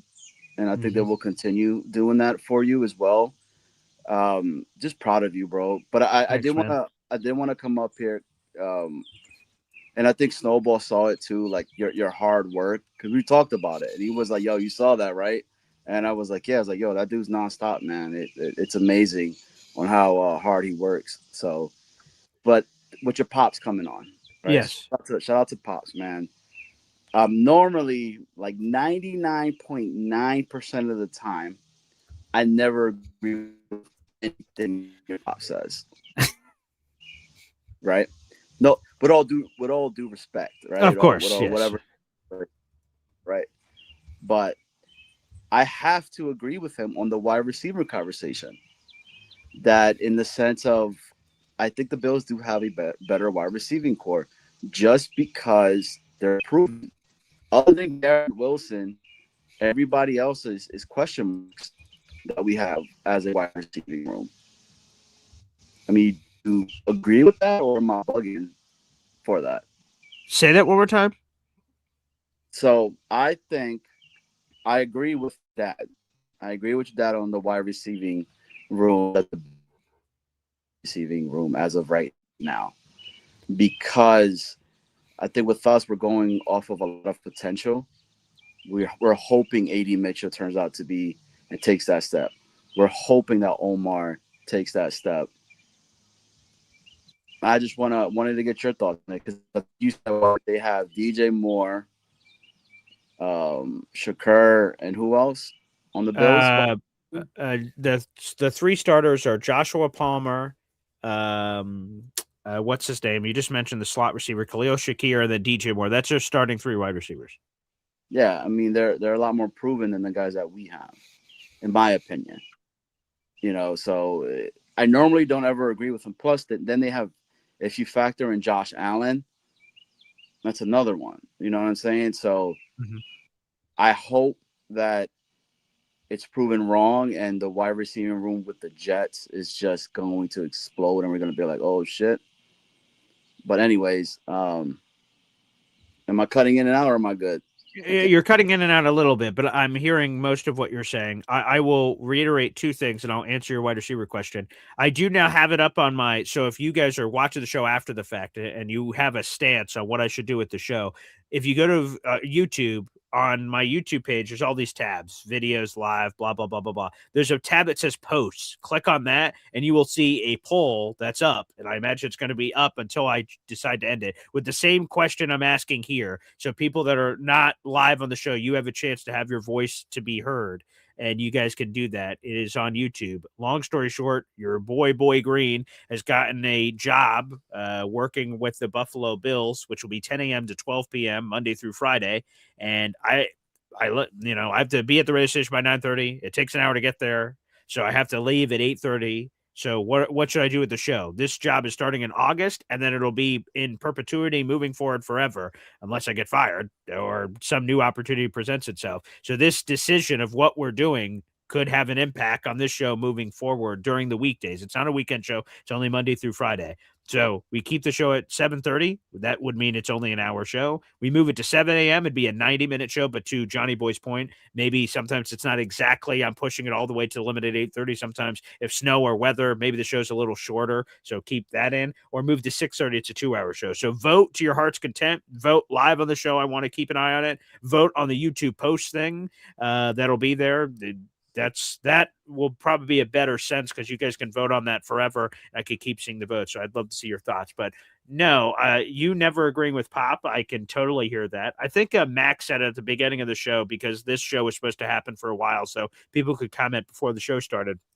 Max says, I don't agree with everything Pop says, but like I enjoy his takes. I love whatever work he puts in to, sort of have these takes.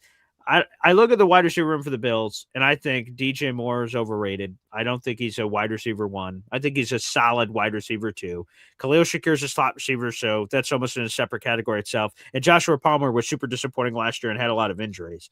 I look at Garrett Wilson. I think he's better than any wide receiver on the Buffalo Bills roster. Adonai Mitchell is obviously a total question mark. We have no idea what he's going to be. And then Omar Cooper Jr. is a rookie. So, yeah, if you cumulatively looked at their group, their 3 versus our 3, I could understand where my Pop gets to that point where he says those 3 versus your 3.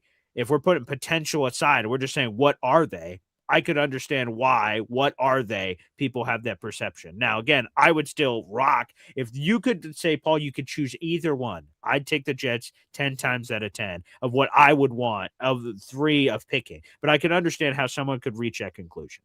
Yeah, exactly. I mean, that's it. It's just because of the question mark that AD Mitchell is, the rookie that we got going on. So, I mean, but last thing, and I'm out because, I know you got people and we hyped up be on with you tomorrow. Yo, start the show at 12:30 a.m., bro. Once you get back from the show, from your job, and start at 12:30 in the morning. Okay. And never fuck it. I mean, you don't sleep anyway. Dude, this dude gets like 20 minutes of sleep and he's good to go. Like, so but keep killing him, Matt. Well, dude, we're all proud of you, man. This is awesome. And with no due respect, fuck the Bills. Okay. There you go. Of course. Yes. Peace. Hey, before you peace out, I just want to give you guys a shout out for Jets Worldwide. A shout out to giving the ladies some love. Queenie Leanie, the Hall of Fame Jets fan for 2021, Liz. Like, man, that's cool. And it just goes to show that, and someone else said this earlier, but I was thinking it the same, is that, man, these female Jets fans are just as crazy as guy Jet fans. I mean, it's awesome. So we have a beautiful community. And I love it. Men, women. And Jerry, I met another Hall of Fame Jet fan from the club. Jerry, I get to meet. She was with Nick Shine and a bunch of them at the Gangrene Beach Club. So I got to meet a lot of cool Genergy out there in the audience. I got to, hang out with her. So, yeah, it was cool. It was cool to see that yesterday on the show. Yeah, it was, dude, I mean, a lot of the different Jets gear that they have and a lot of the different, like, memorabilia that they have, like, dude, they were like shitting on Jet 71. And shout out to Jet 71. Dude, I'm gonna keep giving them crap ever since you came on and you were like, yeah, look at that dude's back freaking and he didn't understand, but it was too late. Like I said, dude, you have one picture in background. Can you do something? He's like, I don't know how to do the technology. And I'm like, what? I'm not asking for a Zoom background, you doofus. I'm just saying in general, like, hang something up, a hammer and a nail, man. I don't know. Like, come on, Jet 71. Like, I'm sort of just ribbing him here, but come on, dude. Like, come on. Put up a picture. Like, first off, I guess I don't even know what room of the house is it in. Is he in his living room? Is he in his man cave? Is he in his office? Like, I guess that could change some of the decor he puts behind it. But come on, Jet 71, especially when he was next to Liz, and I'm seeing Liz has like blinking Jets lights and autographed jerseys, and I'm like, geez, hello. And so in general, Jet 71 looks a little light on the background. And I'm not talking about a Zoom background. I'm talking about a legitimate, like, hang something up on your wall or something, man. But yeah, Liz was killing it yesterday. I mean, he did have a Van Gogh up there, which is, I mean, it's kind of a cool flex. I'm not going to front. Sure. Yeah. But this is, I mean, it's a Jets thing, right? Like, this dude's got to have something. I mean, Liz over here showing pictures of her with her signed Joe Namath. I mean, we have a diehard Deb showing her Joe Namath freaking signed helmet that, she got, and the blinged out diehard Deb jersey. I mean, just all of them. It was dope to see them, to see what they're in. We're looking forward to bringing even more of them on and being able to do that. So, but hey, man, appreciate you, Boy Green. Keep doing your thing. I can't fucking wait for the season to start, dude. Me too. I've been dreaming about it, man. Training camp, just a random training camp practice, because like the Jets, especially in this world where the Jets have so few practices available to the media. So I always watch this, but I'll be watching it even more intently. The Jets have these shows where it's Eric Allen and a bunch of the team reporters, and they have like camera footage, like they have cameras just spanning the players and stuff, and they're having interviews and stuff. Like I'm going to be all over that to get as much info as possible for all the shows. So that'll be a lot of fun. Oh yeah, BG, can you put Yo Holmes' comment up, his last one? Oh yeah, BG, just do what is best for you in the audience, and like it did before, we will follow you. Not that one. Not that. That was a beautiful message, by the way, Yo Holmes. That's what I was going to highlight. His most recent comment, you said. Let me see. Imagine legitimate. Oh, okay. He says, imagine not getting a legitimate on-camera job because you were just too big of a fan of another team. But I'm not kidding. That really did happen.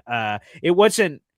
I don't believe this was on camera. This was this was going to be purely a radio thing.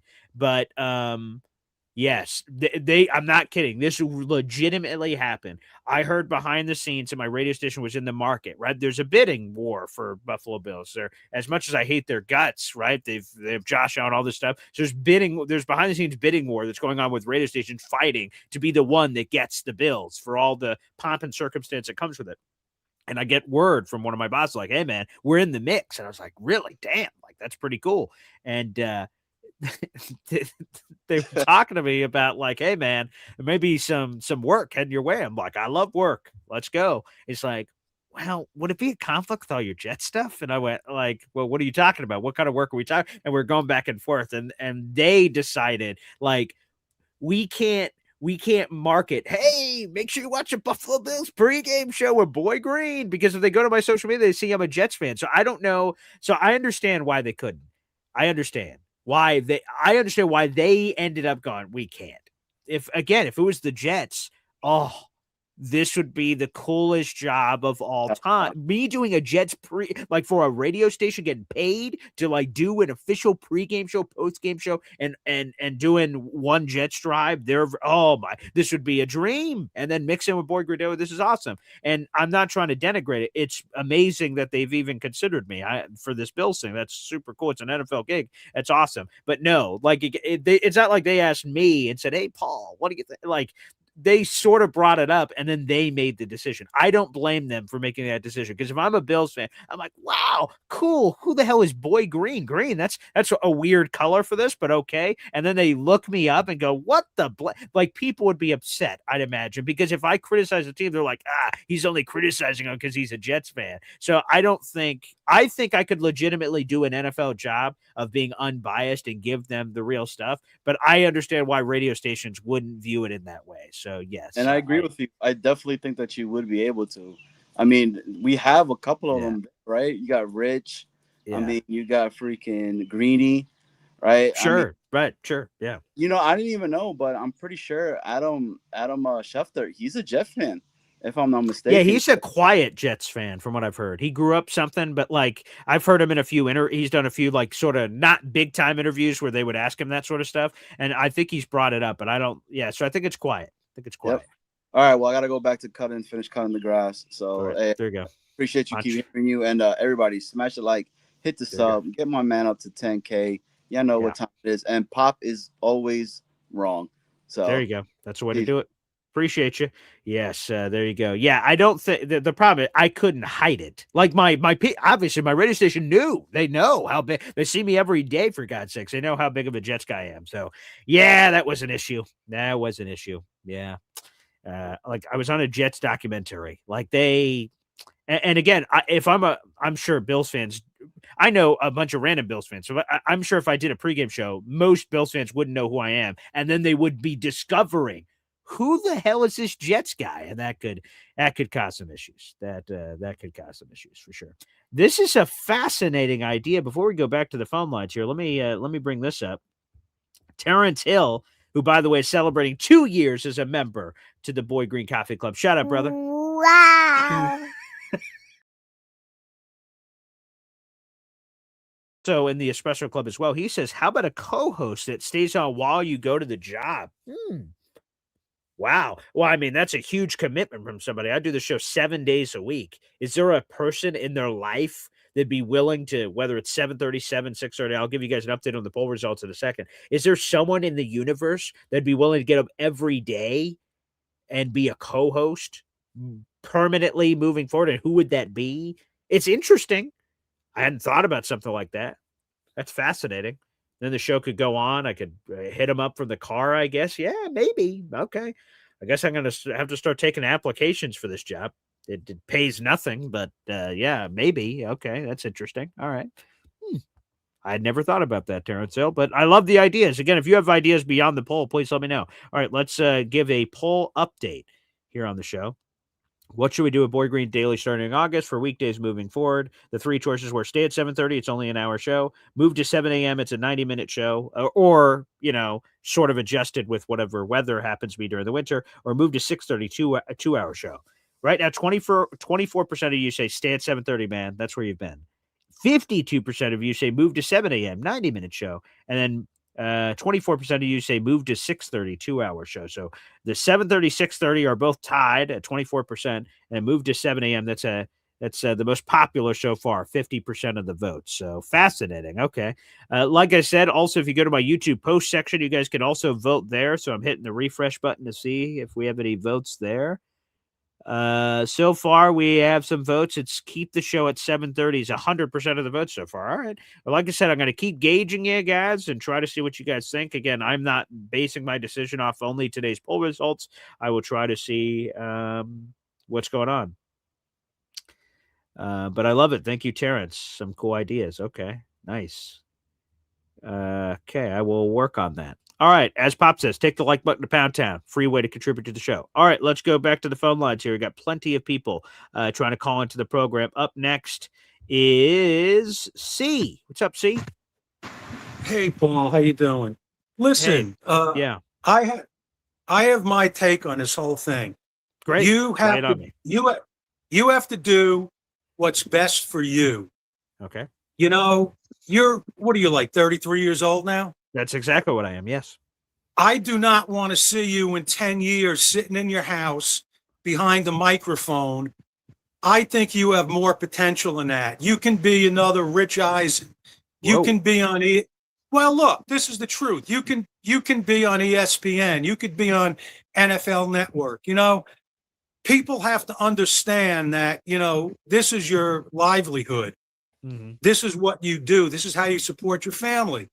We love to listen to you, and we love to, watch the show in the morning, but you're the one that has to do the work, not us. We just have to go about our lives and listen to you. We can do our thing while we're listening to Paul, but when you're doing your thing, you got a lot of work to do behind the scenes. Of course. So you have to do what you have to do. If the show's an hour, it's an hour. You know what? Then we will appreciate you more to squeeze that hour in with your content. But, I'm expecting to see you in 5 or 10 years, maybe on national TV or a national radio station, doing Jet content or whatever, just doing sports content. And that's what I expect of you, Paul. I don't see you doing this for the rest of your life. I don't see you sitting in your house behind a microphone in a room. I think there's bigger things in store for you. And that's what I want you to strive for. That's very kind of you to say. Thank you. See? Because you have the talent for it, okay? Thank you, sir. Number 2, yes, sir. If people want more content, put your daughter and son behind a microphone when you leave. Just teach them how to press buttons. They can just press buttons, right? That's a good idea. Keep it in the family business. I like that. That would be a thing, right? I think they could handle it. Okay. Another thing is that I'm predicting that the Bills in the AFC East are in 3rd place this year. I am predicting either the Jets or New England in 1st, 2nd, whatever order that turns out to be. Buffalo and Miami. Because I don't think that Buffalo has more right now than Josh Allen. And I think if you can neutralize Josh Allen, you can neutralize the Bills. They have a new coach. They have a new system. I'm not worried about Buffalo. I'm really not worried about them. Okay, great. So hopefully I could bring some more information to confirm that to you guys moving forward. And another thing is today is my birthday. Oh, happy birthday. See, I missed that Thank in you. the chat. Thank so you. Congratulations. Let's go, baby. Thank you. Yes, yes, yes.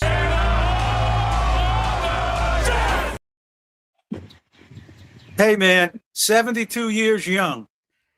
Oh, come on. That's not accurate.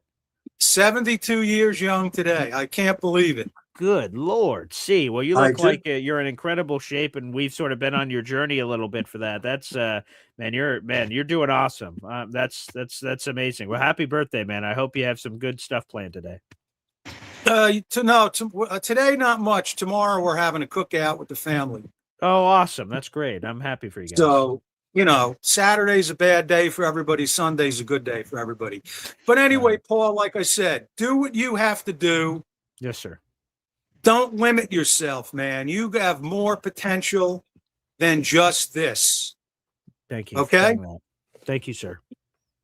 Appreciate you. There he is. See, happy birthday, baby. Happy freaking birthday.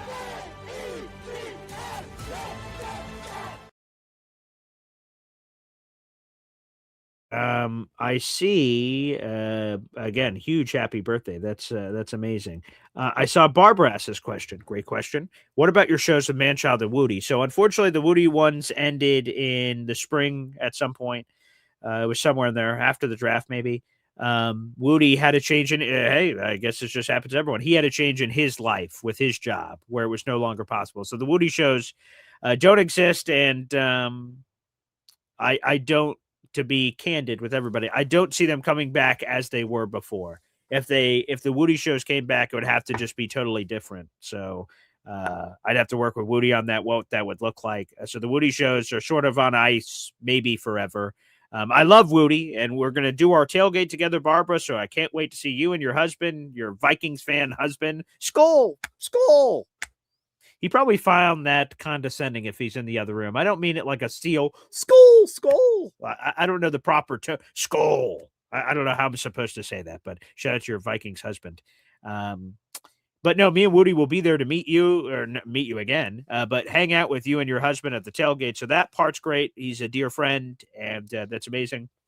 And I enjoyed our time together tremendously with Boy Green Meets Woody. But with the time of the show and all these new responsibilities, we'd have to figure it out in a new way. Maybe he could be a co-host of something or a post-game host. He's not a morning guy, so I don't think the morning thing would work out, but we'll see. So I'll see how I can work with Woody in some form or fashion. He's good people. But no, the Woody show's on ice. And I'm glad you asked about the Man-Child show. We actually had to move that time anyway, so it sort of worked out. We had to move that time anyway because of changes in Lurch's work schedule. So starting in August, we were actually going to have 3 o'clock shows. So the shows that you guys did see at 11 a.m. will now be afternoon drive. So my Man-Child Show Boy Green live shows will be Mondays and Wednesdays at 3 o'clock live, which will be awesome. So that'll be, I'll have Boy Green Daily. I'll have this Bills job. I'll come back. I'll do the Man-Child Show live on Mondays and Wednesdays. And then I'll still have all my Jets writing and other jobs behind the scenes of stuff I'm doing. But yes, specifically to shows, Woody's been on ice for a while, unfortunately, because of a change in his job. But we'll try to do something else in the future. But Man-Child, those shows starting in August will shift from 11 a.m. to 3 p.m. But thank you for asking, Barbara. Keep those votes coming, everybody. I'll keep monitoring that as well. So yes. Party with Peck and Artie says, I leave work at 3. Perfect. So yes, those Monday, Wednesday live shows, which will be NFL driven. So a bunch of Jets content for sure. All right, back to the phone lines here. Up next, Mr. Legend, Famous Fulton. What's up, sir? Good morning, Paul. How are you this morning? Speaking of birthdays, are coming up on yours, huh, pal? Yep, in 2 days. Okay, the countdown continues. Any big plans? Well, I got a birthday party later today. Oh, you're doing the party earlier. Yep, today at 12:30 to 2:30 today. Okay, cool. Awesome, man. And do you see the new Do you see the new outfit I have on? Yeah, let me see this. Let me zoom in on this. Well, what's on the shirt? Oh, it's a DJ Fulton's 27th birthday.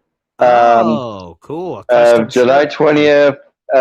The establishment 1999. Nice. 1999. Good year, pal. Good year. Excellent. Congratulations, sir. That's great news. Thank you. So you're looking for a co-host, huh? Yes. Yes. I'm potentially looking for a co-host. That is true. Yes. Well, I can help you on that. I'm a DJ and everything, so I can help you on that. Okay. How many days a week could you do it? Well, let's see. I can try to do on Thursdays. Um, Probably I can do it that day. Or I can do it on Wednesdays or Saturdays or something if I'm not too busy. All right. I will accept that information. I appreciate you for offering it. I will marinate on that, and I'll get back to you, Mr. Legendary Famous Fulton. So there's a Okay, chance sounds I hire a great. co-host. You're on the list. Thank you. Yep, and I have something else for you too. Oh, please. Okay. I have. I don't know if you've seen this. Let me hang on a second. All right.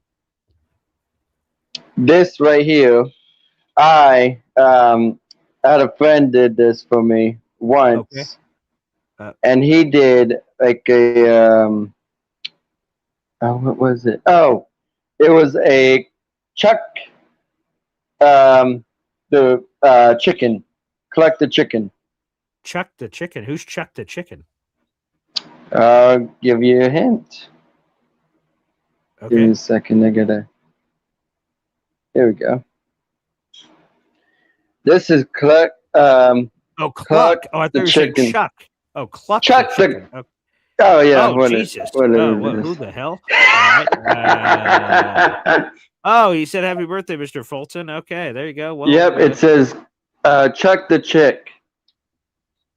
oh, Jesus. That's that's that's all right. That's vivid. Thank you for that imagery, Mr. Famous Fulton. Yeah. It's like a AI, I think, and it's like you see where that says Chuck the chick on there. Yep. That's And he's got like sunglasses on there, and he's got like a DJ thing on there, like type of stuff, like like on air radio, everything. great. So he's like a chicken who does all the work. Oh, that's cool. Well, thanks for sharing, Mr. Legendary Famous Fulton. Yep, and I will see you on Monday. There you go, Mr. Legend Famous Fulton for his birthday. That is wow. Lot to unpack there. Back to the phone lines. Look who's back. Udinsky is the answer, minus Woody and Muji. It's Jake. He's back. What's up, Jake? Good morning, Paul. How you doing? It's been too long, pal. I know. How's your summer? It's going by very quickly. But Grant Udinsky, I'm going to be honest, I haven't seen a lot of Grant Udin. Like, I saw the love where it seemed like very quickly he was about to be the Browns head coach, seemingly out of nowhere this offseason, and then that sort of died off. So, like, Bills looked at him too. Bills looked at him too, and he ended up getting a raise to stay in Jacksonville, I believe. So, why are you on the Grant Udinsky train? Give it to me. Give me the pitch on Grant Udinsky. Well, to start going back is that Kevin O'Connell was a very big supporter of him. So if we want to really go back into like the real tree of the Sean McVay tree, you're talking about Kevin O'Connell. He's bringing on Grant Udinsky. They already said that he was already like a very sharp mind in the first place. So a lot of people, which personally, I met Liam Cohn in February in San Fran. The guy is a great person. I was like, dude, I think you're a great head coach. Thank you for a great job you did. I wanted you in New York. But anyway, so basically I talked to a couple of like the Jacksonville people, like sure. I talked to one of the podcast people, whatever, like this week. They said he has quietly been the mind behind Liam Cohn. Liam Cohn took a very hard stance on making sure that he was running the team and not just dictating the entire offense, even though he is a big part of why Baker Mayfield and them were so successful. Of course. Back in Tampa.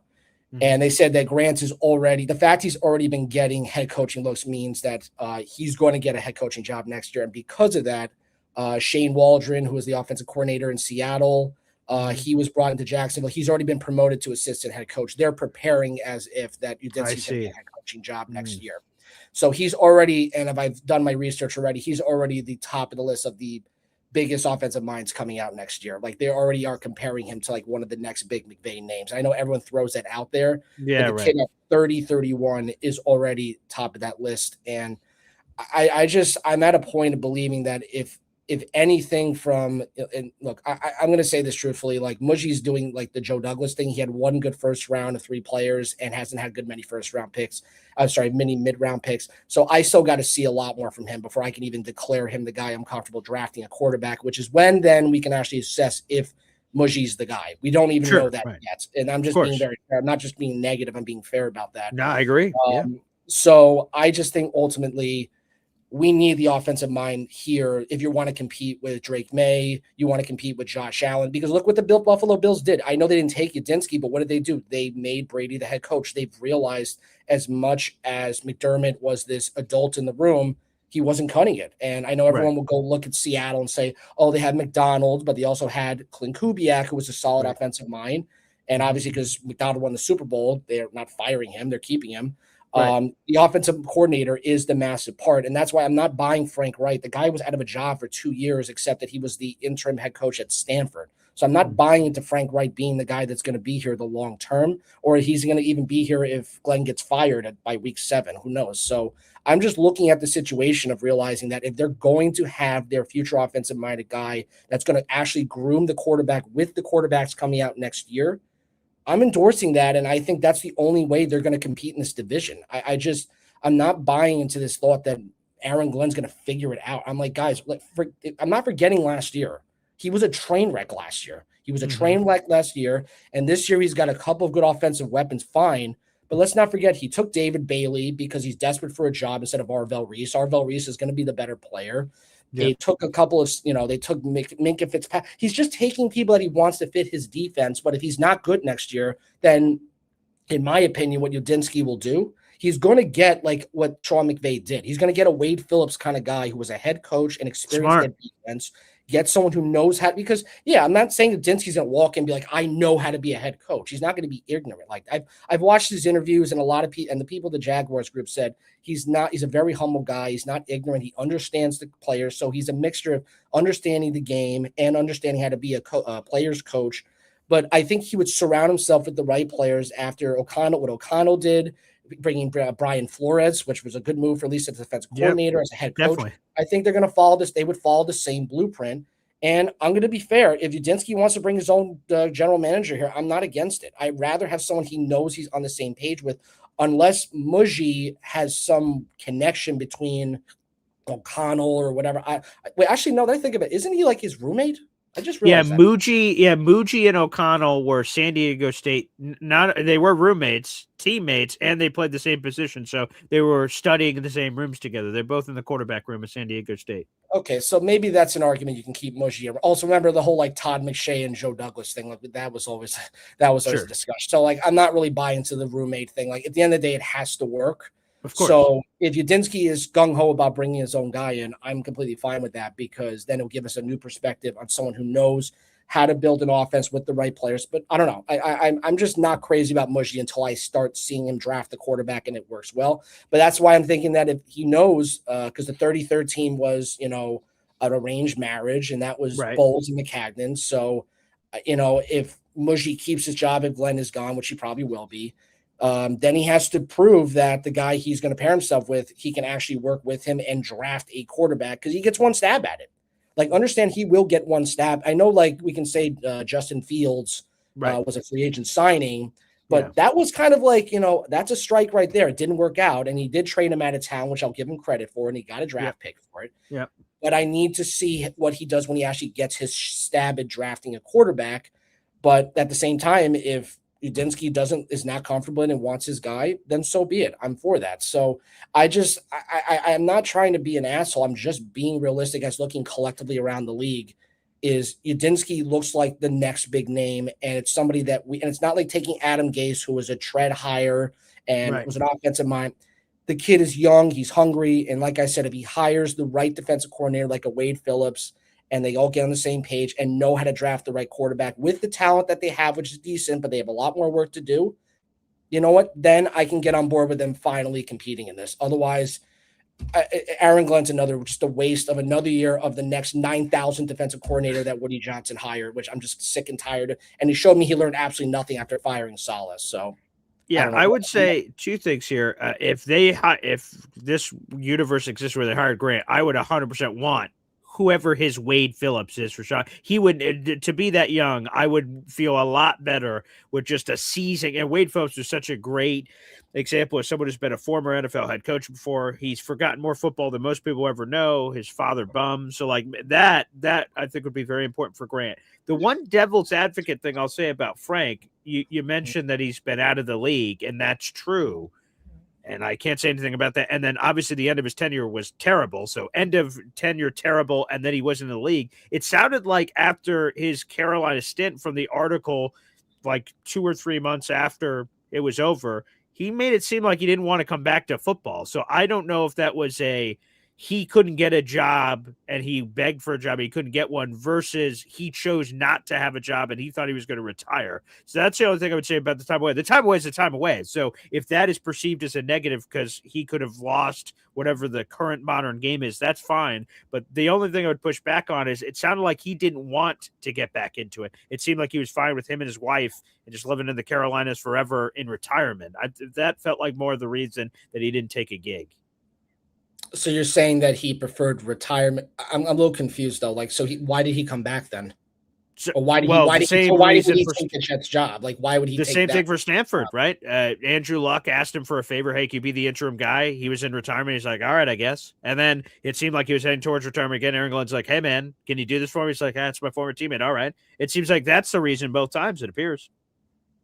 Wait, he was teammates with Glenn? When? Yeah, 1996. On the Jets? Yeah, 1996. And he I didn't know Frank Reich was a Jet. I didn't know that.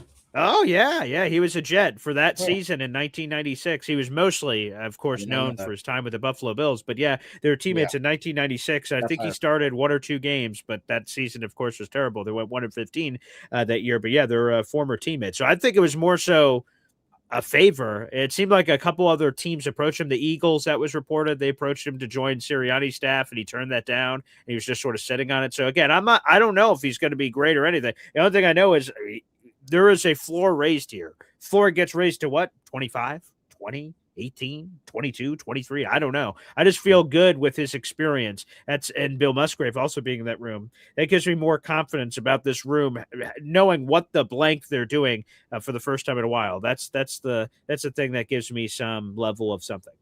But what do you think's the goal of, like, what do you think Frank Reich's goal is being on this team? Like, what is his ultimate goal? Like, is this about just having a respectable offense and he's going to get another job? Or does he see himself being like, I'm going to be the offensive coordinator here the next 4 or 5 years because I think Aaron Glenn's the guy? Like, I'm still just not understanding what the point of what he thinks is his ultimate goal here being here. That's a good follow-up question. Most from what I hear from other people, I don't have his contract in front of me. Most coordinator contracts are for 3 years from what I hear. From NFL people. That's what they say. I don't know if it's different for a guy Frank who's older, but let's assume that's true. It's a 3-year thing.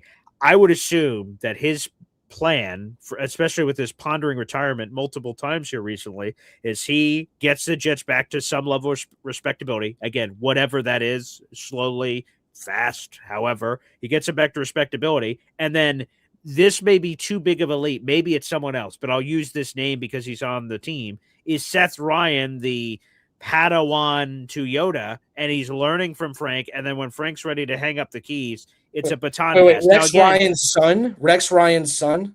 Yes, Rex Ryan's son. Again, this would be elite because he was a passing game coordinator last year, but whoever that person is. But again, that whole thing I just said doesn't exist if Aaron Glenn sucks this year. Everyone gets fired and no one's here. Frank Reich's gone, Seth Ryan's gone, everyone's gone. So the key ingredient of this is the Jets turning it around / staying not mediocre. So Aaron Glenn keeps his job, or else none of this matters. They're cleaning it and you get your Udinsky wish, and he's cleaning out the entire staff next year. So it doesn't matter. So that's the necessary ingredient. But what is Frank Reich trying to do? I don't think he's trying to parlay this into another job. I think it's simply a favor for a former teammate and respectability, I would assume, is what Frank is attempting to do here with the Jets. Then it's trying to basically say it's like Aaron Glenn basically telling Woody Johnson, like, see, if I just bring these people in and look like I can win 7 or 8 games, you're going to keep me here the long term. I'm clearly a winner.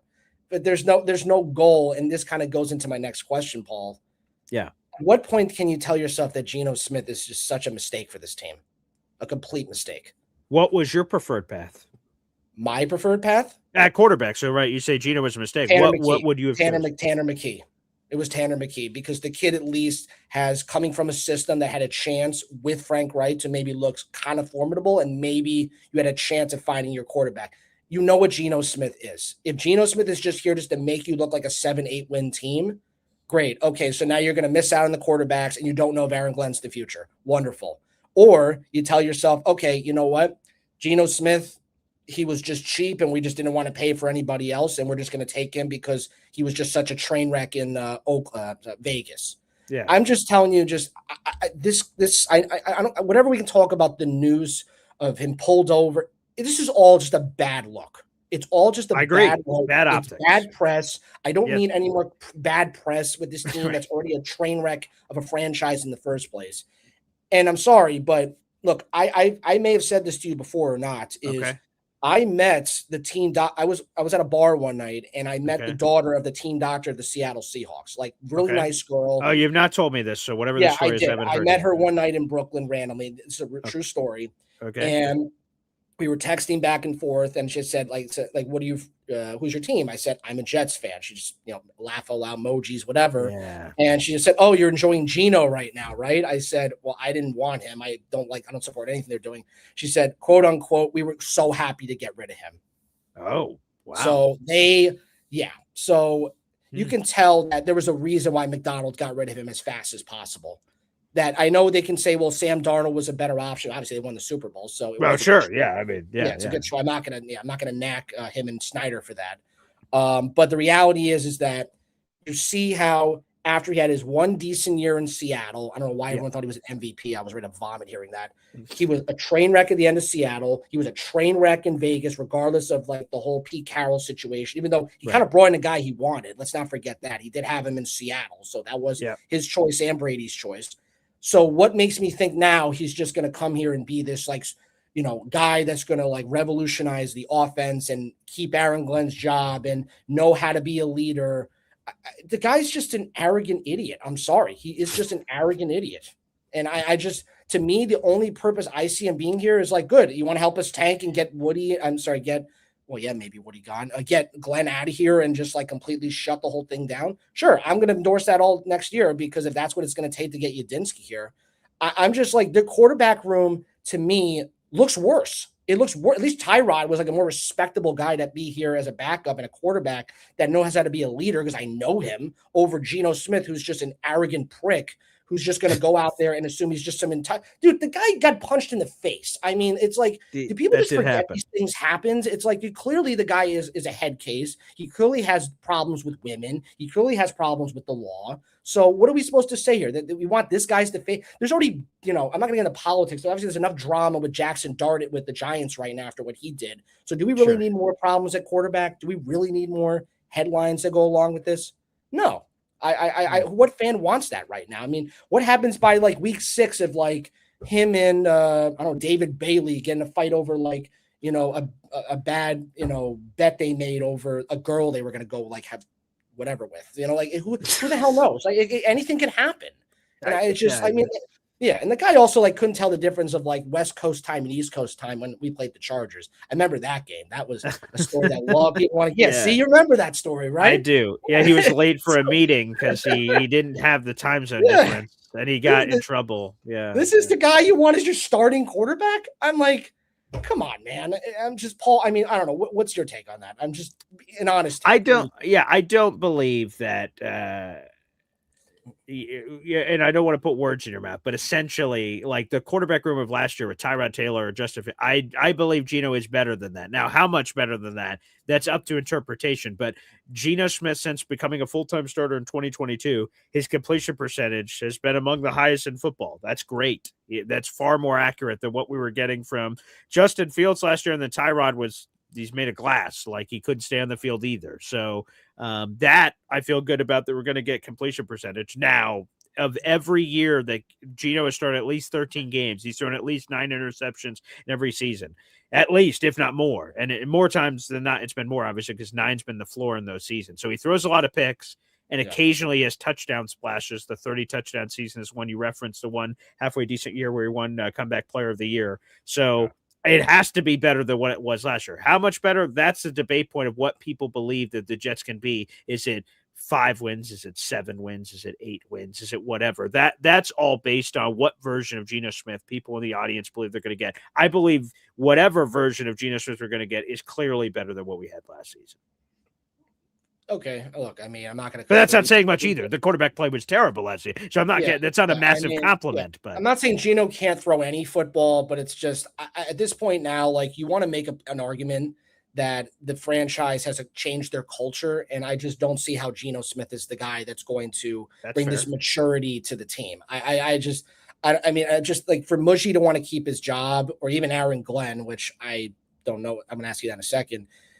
Do they really think that this is the guy that's going to help them like win 7, 8, 9? I mean, I think they need to win like 10, 11 games and go to the playoffs and actually go into the playoffs to convince me. You know, I'm not accepting like even 6, 7 wins is nonsense. That's just being out of the quarterback hunt and then taking another year of being like, should we have to keep him again? And then we do. The one thing I'll jump in to say that, and I was going to tell you this earlier when you brought this up, the Jets winning 8 games, whatever it's going to be, that normally in a year where they have 1 first-round pick, that would keep them out of the quarterback conversation and they'd have no way to get into it. So that's this purgatory that sucks. The Jets have 3 first-round picks next year. So the Colts, there's a chance they could be terrible. They could be good. I don't know. We'll see what happens. Cowboys, Packers are expected to both be very good. Their Vegas over-under numbers are both 10.5. So like they're expected to be good, but shit happens every year. There's a world where the Jets can win a mediocre amount of games, 7, 8 games. To the normal team, that means nothing. Jets, they haven't won more than 7 games since 2015, so it's been a long time. If they can win that amount of games and the Colts suck and they have a top 5 pick, there's a way for them to have both. So that's the only point of clarification I would give to your argument about the Jets winning too many games and now you're in quarterback purgatory. Not necessarily. You still have a path. Either by quantity, you can use your 3 to move up, or one of the teams sucks enough that it's still a top 10 pick. And with how many quarterbacks are supposed to be good, the Jets should still have a path to one of those guys. Right. Well, I don't personally want to trade away all these picks. There's a reason having these picks to want to, like, for example, like after Garrett Wilson, we have Omar Cooper, but like the guy was not a first round pick. We kind of got him at the end. So we don't know if he's going to be the guy there. We don't know what Adonai Mitchell's going to be, even though he has some promise. Kenyon Sadiq has already got a groin surgery to start. I mean, that's not a good start right there at this point. Maybe he'll be decent. So if you're in the top, if you have 3 picks in the top 10 and like you take Jeremiah Smith and a franchise quarterback with him and Garrett Wilson and an offensive guy, everyone in this chat room would like all of a sudden next year be championing that after right now calling me an idiot. I'm like, that any fan would want that over like, let's take another linebacker and let's take another cornerback to make our defense a top 14 defense instead of 20. And then our offense is 27 and 25 and 20. No, I don't want that. I agree with you that I think the Colts probably will be bad. I think Shane Steichen's a very good coach. I do think he's a very good coach. I think that Chris Ballard's going to have to fall on the sword for taking Anthony Richardson more than it would be for Shane Steichen. They kind of had like a Ryan Fitzpatrick-y type thing with Daniel Jones this year, and because we don't know what Daniel Jones is going to be. Right. Shows you he can coach up quarterbacks very well, and especially with the roster that the Colts personally, outside of their quarterback going down, were they like the hottest team in the league last year? Like the Colts, they were 7-1 to start the season, and the only loss they had is Adonai Mitchell's fault for the fumble touchdown, and then the hold on Jonathan Taylor. They would have been 8-0. Yeah, correct. And look, and I think you have to blame Chris Ballard for now they get rid of Michael Pittman. You don't know really what they're off. They're paying what Alex Pierce and Oh Tyler my Warren are the only God, that guys. is nuts money. It's bad. And like to me, it's like if Shane Steichen can look respectable with that, then you want to keep him. But let's just be realistic with that kind of roster. I mean, you're looking at like that being a top 5 pick, which I agree with you. I think the Colts will probably be a bad team. And the Cowboys is, Dak. Dak is a wild card every year with what he does. And their coach is Brian Schottenheimer, which I will never understand for the life of me how geriatric Jerry can do that right now, but that's what it is. So yeah, I mean, you can have 2 picks like that. I'm just not crazy about trading picks. I want to have as much ammunition to take. There's going to be so much talent this upcoming. Listen, everyone said in this draft this year. I know you're at the draft, but everyone said that 2026. This is a decent draft. 2027 is going to have such a chunky, and we're talking about like at each position, especially. Yes, I think that's a good point, Jake. Beyond quarterback, everyone talks about quarterback, but people don't like Jeremiah Smith and all these Leonard Moore. Like, man, there's a lot of Chris Coleman from Texas. 100%. Like these kids are these are like Jamar Chase type talents. That wasn't in this draft this year. You're gonna have it. Granted, I understand why they had to take certain defensive players that maybe were decent enough to help build the defense that were the highest level talent, but offensive line was bad this year. Receiver wasn't great this year. Quarterback wasn't great this year, unless Fernando's great, but. This upcoming draft, if you go online and look it up, you see at least like 4 or 5 players in each position that are all going to be elite talents that they're talking about going to this draft. You want picks. That's why, if I'm probably thinking in Moji's head, this is why he didn't want to trade any picks for this draft for 2026, because he knows that he wants a stab at 2027. He'll do anything he can to get to that draft, because that's where I think if he can get the right coach and the quarterback, then this team could thrive and do something. And then you can see if this guy is the true answer. That's what I'm holding reservation on till I see that with him. That's my honest answer. So fair. Well, Jake, it's been too damn long, brother. It's been too damn long. Great having you on the show, man. I'll see you during the season. All right. Take it easy. There you go. There he is. Mr. Udinsky, which by the way, he was on a lot of those post-game shows last year. So big ups to Jake. The point in which I will choose to push back is I mentioned the draft picks. I mentioned the Frank Reich. The other thing I would push back on with Jake is he says, Gino was like a bad choice. And I ask Jake, well, what was your choice? He says Tanner McKee. To me, Tanner McKee is a big mystery. If he was so good, like he would have upset an apple cart there in Philadelphia and moved up the depth chart. If he was and again, I read the Athletic article, he overcame like cancer and he has an incredible story. It's amazing. But like he's been in a couple of random regular season games where he's been mediocre. He's had some random okay moments in the preseason. I don't see it. I think I understand Jake's type on his dating profile, which apparently includes the daughter of the Seattle Seahawks doctor. So good that they were on texting terms. But he seems to have a type. And Dave Brigger's asking, who is Udinsky? So I'll pull up his information, and then we'll get back to the phone lines here. Grant Udinsky is this offensive whiz kid. He is 30 years of age. He got some heat, like maybe he'd be the head coach of the Cleveland Browns or something. He's a former defensive end. He played college football. Did not get an opportunity at the NFL level. He played at Davidson and Towson. He started coaching 7 years ago as a graduate assistant. Then he moved up from the college level to the NFL level. He was a graduate assistant at Baylor. Then he became a coaching assistant with the Panthers. Then he became the assistant to the head coach in special projects with the Vikings in 2022. Obviously, he was around Kevin O'Connell for a couple of years, the assistant QB coach, assistant offensive coordinator, assistant quarterback coach, and most recently he's been the Jaguars offensive coordinator since 2025. So he's just some young whiz kid offensive guy. But I see Jake's type, Udinsky, Tanner McKee, the upside, the potential, the swings, and hey, everyone has their own type. That's up to them in the universe. I don't know if Tanner McKee is this.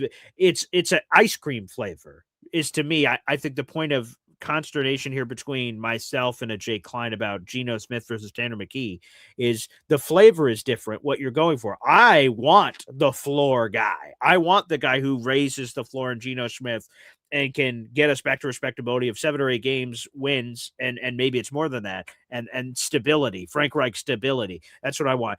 There is a wild swing factor, Tanner McKee, where maybe the ceiling is much higher, but I don't know. Udinski, the ceiling's much higher, but I don't know. So respect for the take, and maybe again, Udinski is the guy who's coming on the radar next year. All right, back to the phone lines. Easy's up next. Easy, Yay. what's up? Not much. How are you? Yeah, I'm all right. Hey, by the way, let's see what the poll's at right now. We'll see what Easy's take it here is in a second. What should we do? A Boy Green Daily start in August during the weekdays. Start at 7:30 has 35% of the votes. Keep it 7:30. Move to 7 a.m. has the most votes still, 47% of the votes. So make it a 90-minute show. Move to 6:30 has the lowest percentage of the votes, 18%. So people don't seem to be a fan of the 6:30 time slot. So be it. But it's either keep it or move it back 30 minutes is the popular thing. And this is the other thing I would say. I haven't said this yet. By the way, let me look up the updated poll. We have a couple of random votes on the YouTube post. I'll keep looking at that moving forward too. Is I probably, if we make a time change, let's say it's 7 or 6:30, I probably want to make that the time change for all the shows. I don't want to make it confusing. Hey, weekends are this time, weekdays are this time. I'd probably make them all, if like I'm making this up. If we voted on 6:30, every show would be 6:30. If we voted at 7, every show would be 7. It wouldn't just be weekdays versus this. I think 7's perfect. You won't lose your crowd. Okay. Because that's important. We don't want to lose the crowd. So 7 a.m. is your vote. Because 6:30, you're going to miss a lot of people. Probably, yeah. So just do 7, make it an hour and a half show, and just do what Ryan does on Jet Talk 24/7. What does he just do? limit it to 5 minutes for the call-in. Oh, okay. He has this like crazy chicken that goes, "You're out of here," and he ejects the chicken. Okay. All right. So do my own timer for people. Okay. Yeah. This way, everyone gets a shot, and nobody monopolizes it with just like sometimes I can ramble. So timer. Okay. I'll work on that. I won't get the cluck the chicken for Ryan. I don't want any copyright suing. So because he calls himself the cockpit. So you get it, the chicken, the cock. I like that. Yeah. Hey, shout out to Ryan. Good thoughts. I'll come up with something else if we do that. But I like that. That's a good idea. Timer. Okay. He also wears those goofy World War II like flight goggles. I see that. That's it's very unique. That's pretty funny. I liked Ryan. Actually, Ryan was the first call-in show I started watching. Yeah. And then from him, I got to Green Bean and to Matt O'Leary. Mm-hmm. And then I saw you, and at first I thought you were just too weird. But then natural first reaction. Yeah. But you did like mellow out a lot because you used to be way over the top. Even you will admit that. That's probably true. Yeah.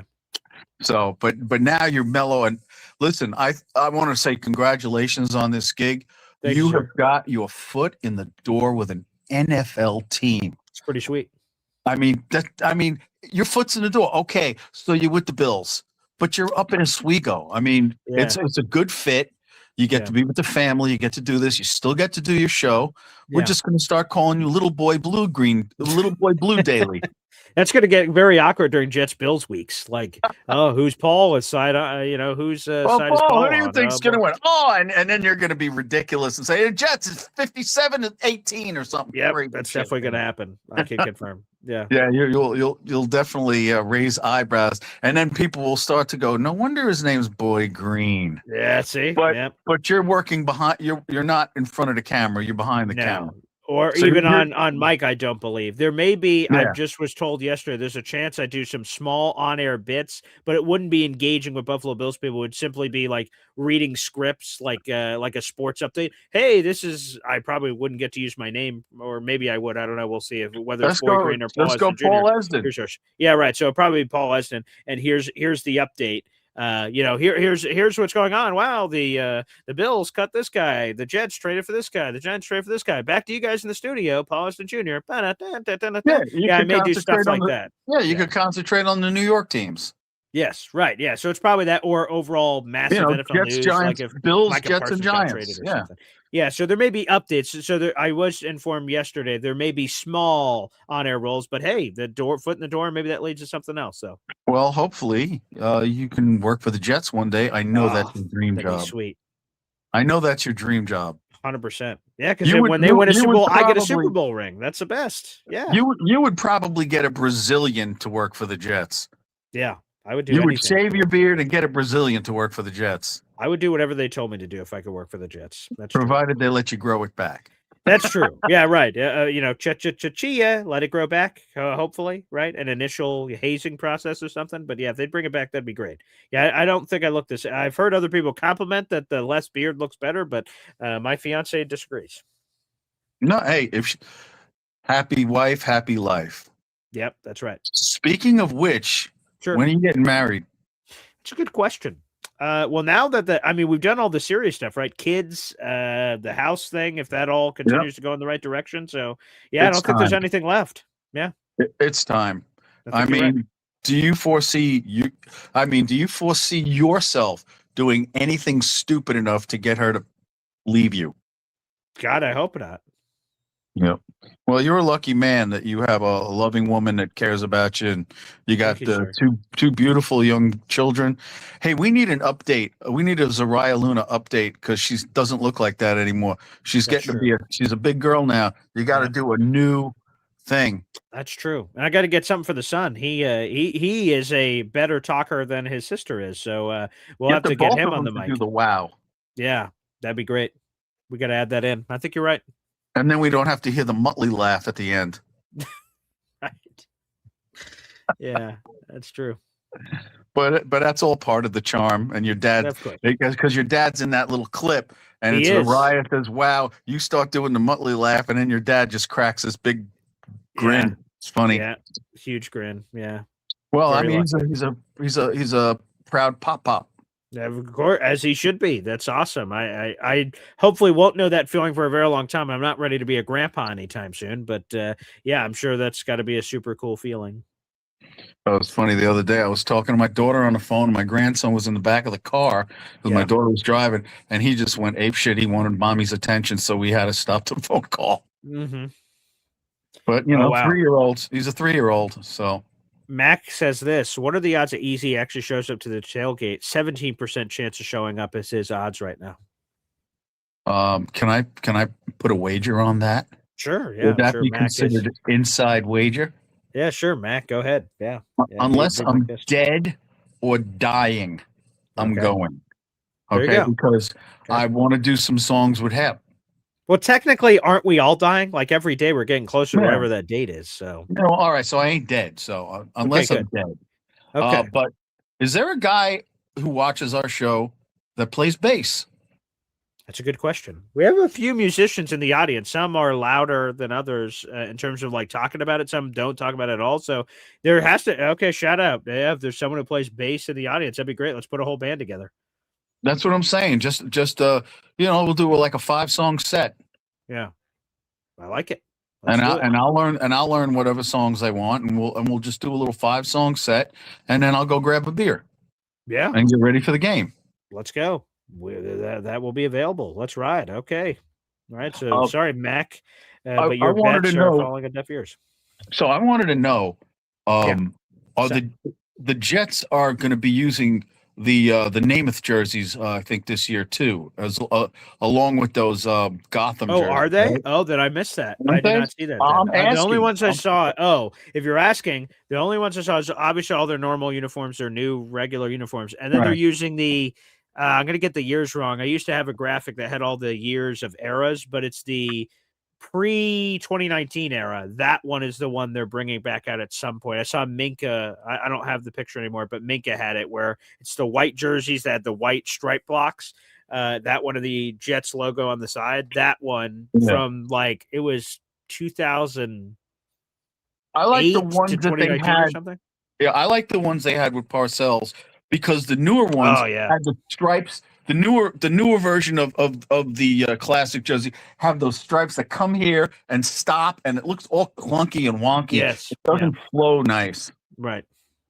Like in that picture of Randy Rasmussen, it has the thin stripe like right on the corner of the shoulder pads. But that wouldn't happen anywhere because they don't wear those monstrous shoulder pads anymore. No, they don't. But no, yeah. So I believe it's not the name of the one. I hope they do that because there's an anniversary coming up. What would it be?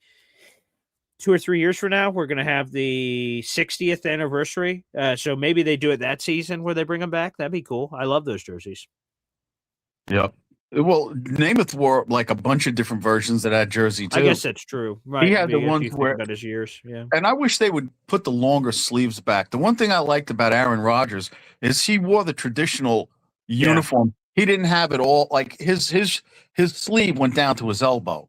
So when I he wears preferred the tuck. When I played in high school football, I preferred it tucked up, and then you saw shoulder and stuff. Like no, Rogers, to your point, as a sleeve, straight up, like it's a loose sleeve hanging. Yeah, I was never a big fan of that. no, But, I liked it when everybody wore that. It's like oh, I'm a okay. traditionalist. I liked when they used to have the uniform police, and I don't like the fact that these guys wear the uniforms and they got these T-shirts hanging out the front and back. Yeah. Show They, some they look respect. they look Yes, sloppy.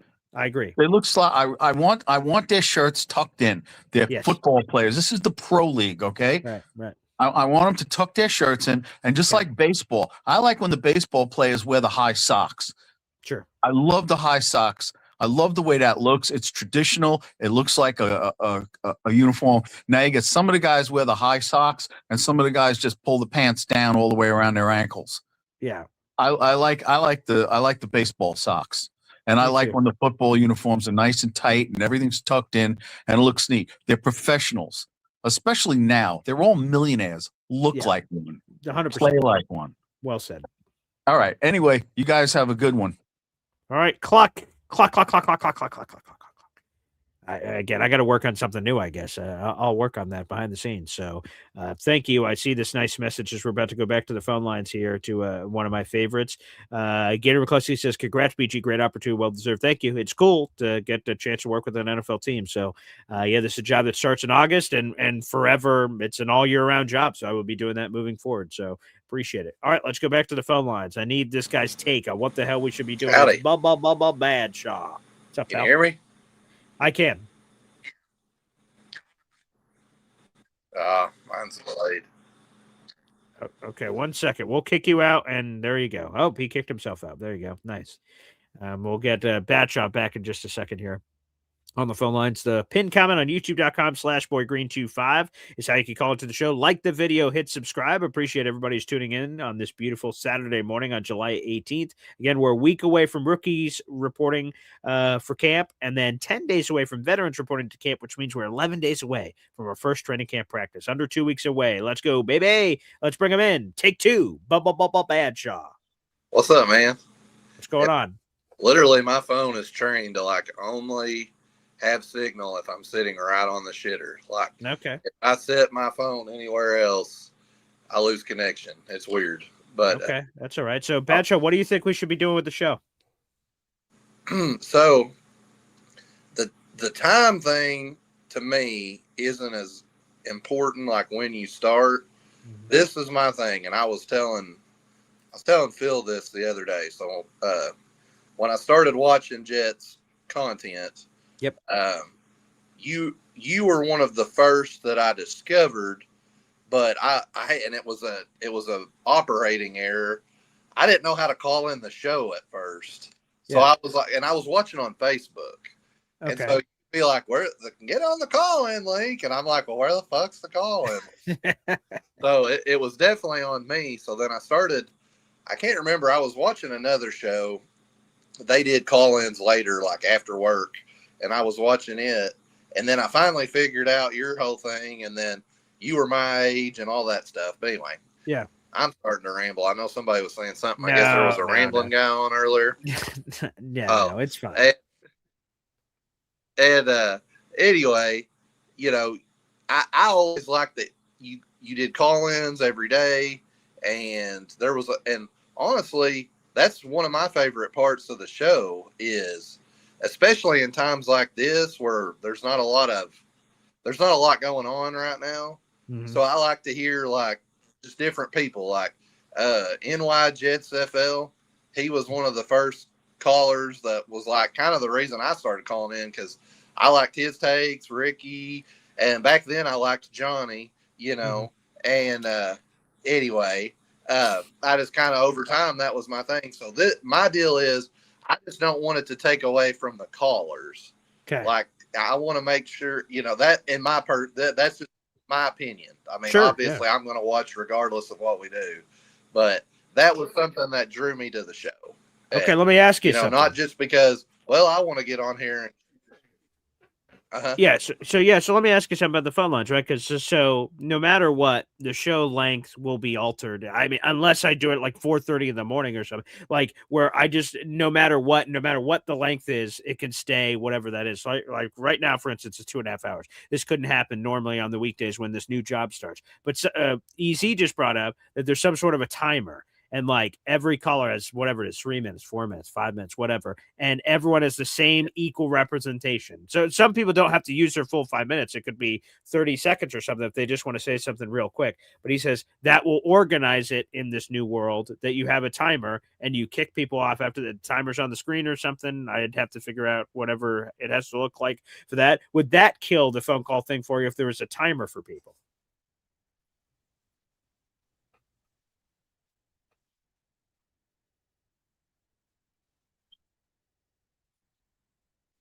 I definitely want more time than EZ gets. But everybody else, I wouldn't have a problem with that, But I'm just joking. I don't care. Like that wouldn't be an issue. Everybody getting a time is fine with me,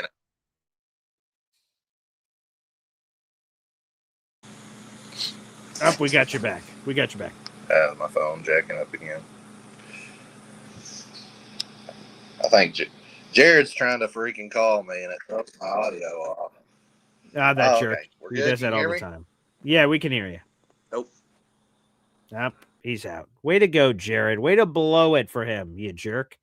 That's not very nice. Jared to be our moderator, call Batcha in the middle of his call to screw up his entire call. That's messed up, Jared B. That's messed up. So, guys, long story short, keep voting. I want to hear from you. You guys could go to my YouTube poll section and or YouTube post section where a poll is to continue to vote. I want your guys' feedback. Someone else whose feedback I cherish is my buddy Rich. Let's bring him in, Rich. R-I-C-H, Rich. What's up, Rich? What's up, Boy Blue? How are you?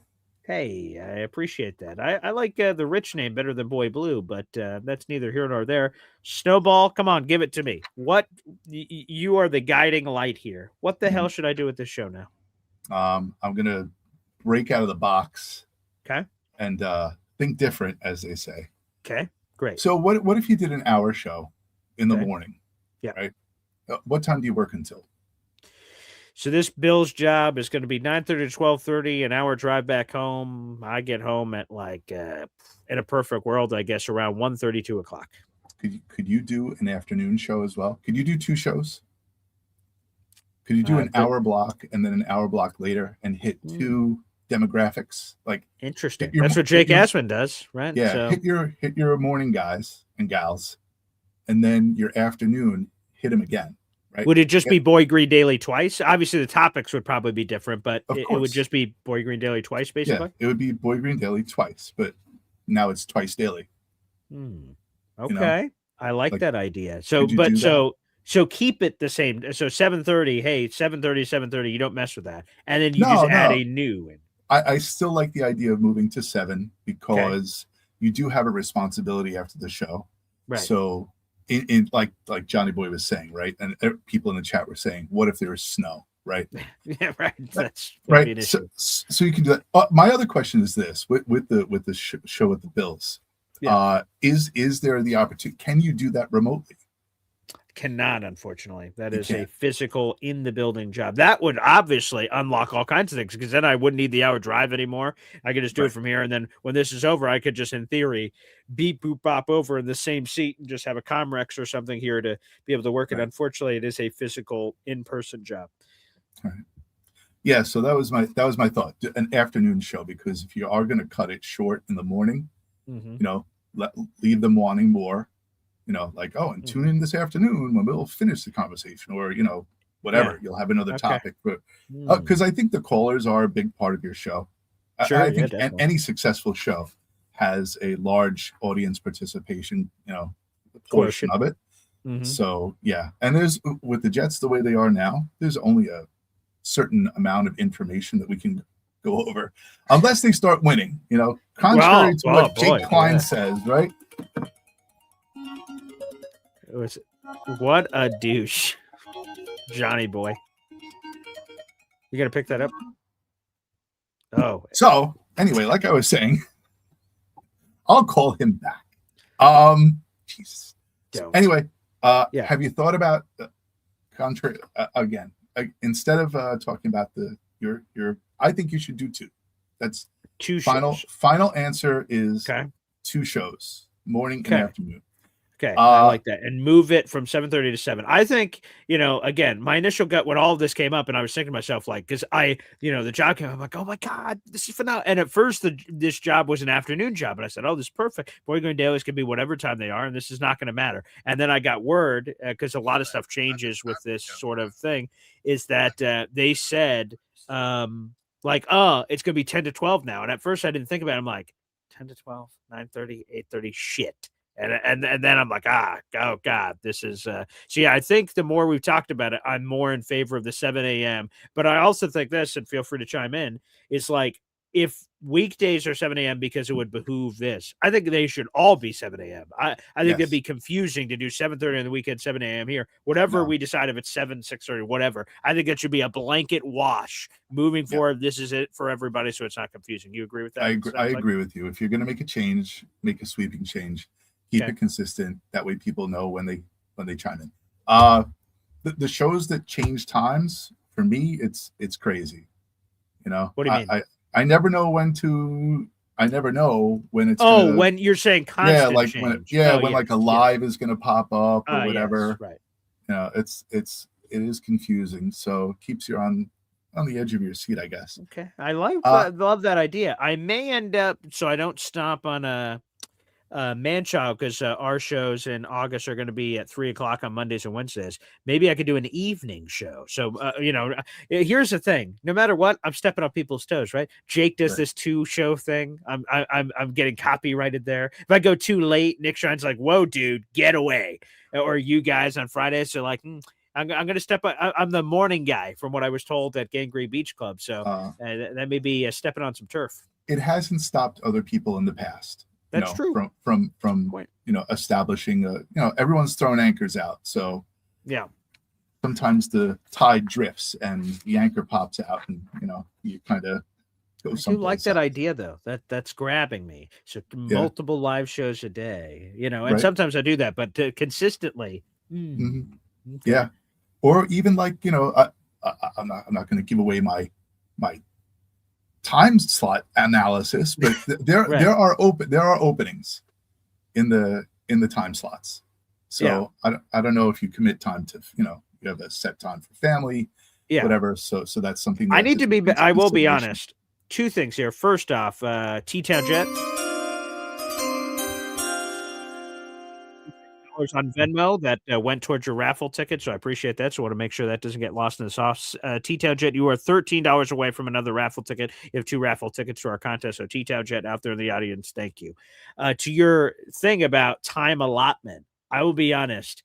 I have another job. It's just very confusing. I have another job where I do social media for a bunch of NFL teams, not directly, someone that works with NFL teams and podcasts. And they just asked me yesterday, they said, Paul, we have 5 new teams we'd love you to do. do you want to add it to your list? And I immediately respond, hell yeah, pile it on, baby. And my fiance overhears me from the other room and goes like, the hell? Like, where is this time coming from? I'm like, we'll figure it out. So I am terrible with time management. I keep saying, yeah, it's hard for me to say no, because like that's more money now. That's more opportunity. That's working with NFL teams in a different way. That's good relationship building, social media, all this money, which again, I'm moving to a new house. It's more expensive. More money's good. That's great. How old are you? I'm 33. You're how old? 33. 33. All right. So, my advice to you is to grind as hard as you can in the beginning. Okay. Yeah. So listen, when you're swimming in it later, right? You'd be like, oh, you know what? All those hours that I dedicated, they really paid off. Set your times, but that's the thing I got to help though. That's the thing where I screw up.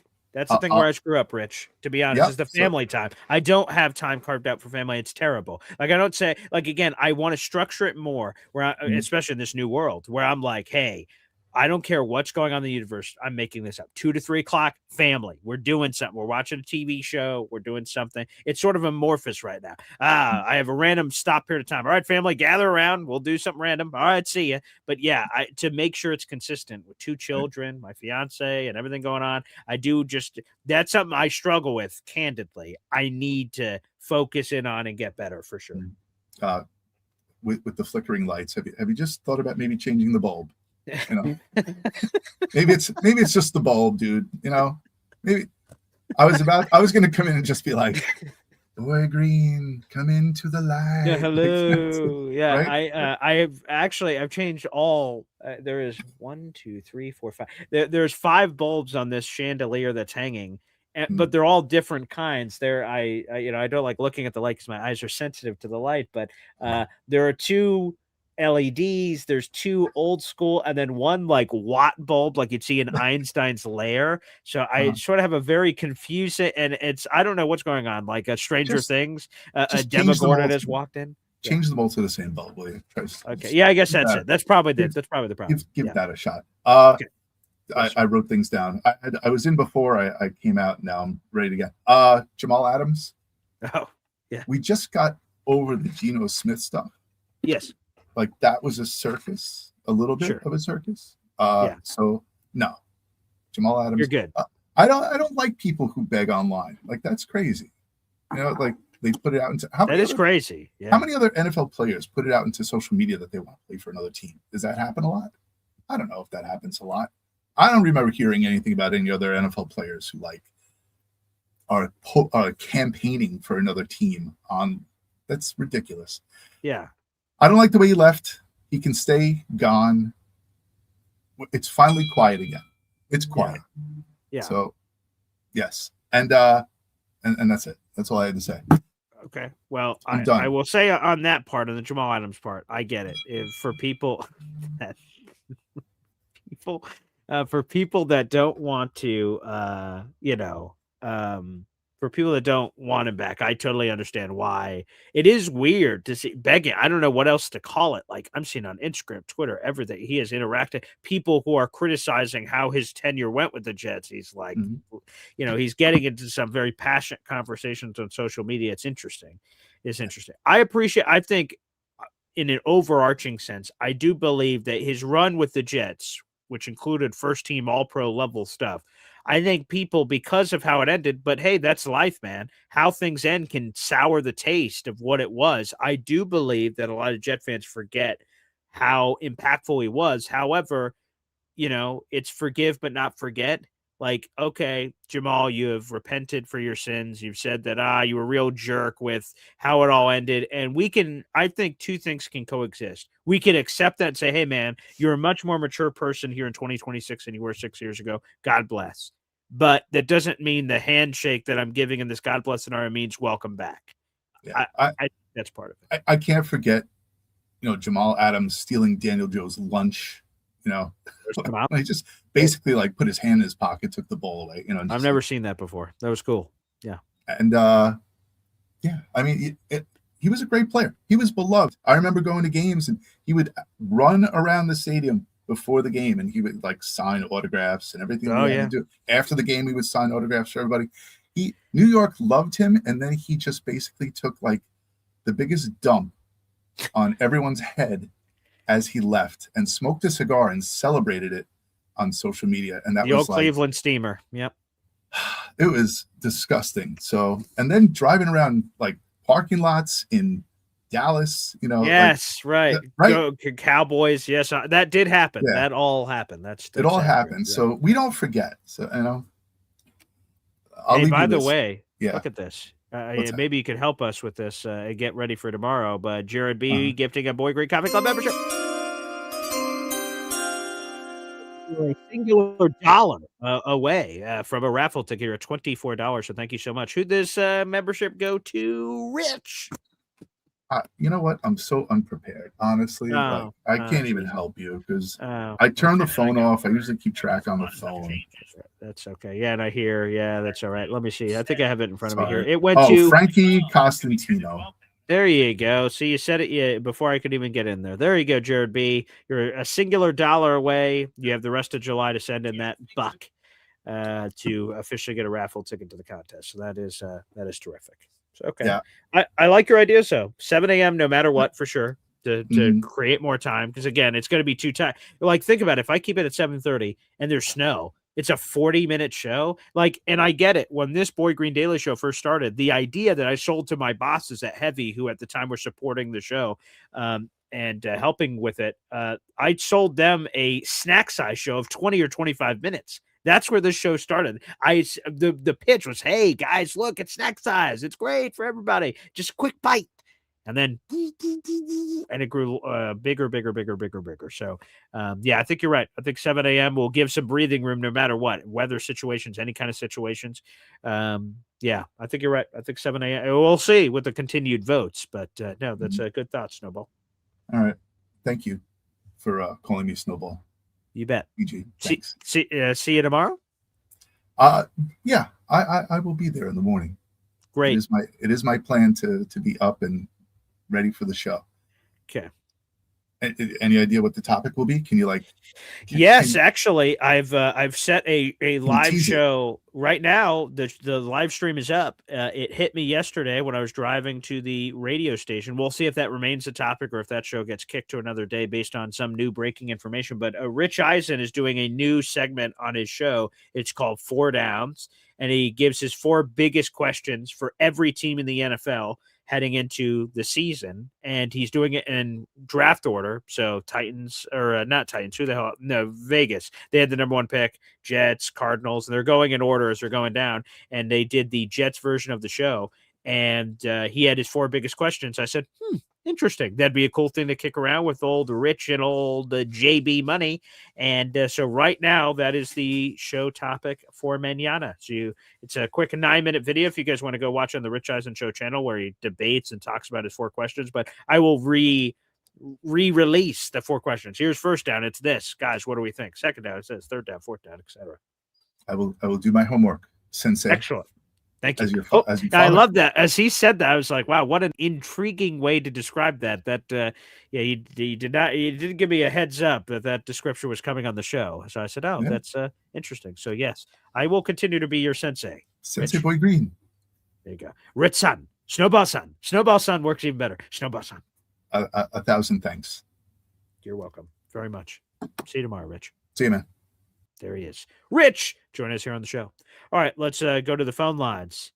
Oh, wow. It's the Don Tony Teflon. Let's bring him in. Teflon TV. Sir. Yes, sir. Yes, sir. I appreciate you having me on, Boy Green. Congratulations to your new job, man. I really Thank you, sir. I'm glad that you got that and everything. The one thing, you are working for the Buffalo Bills directly.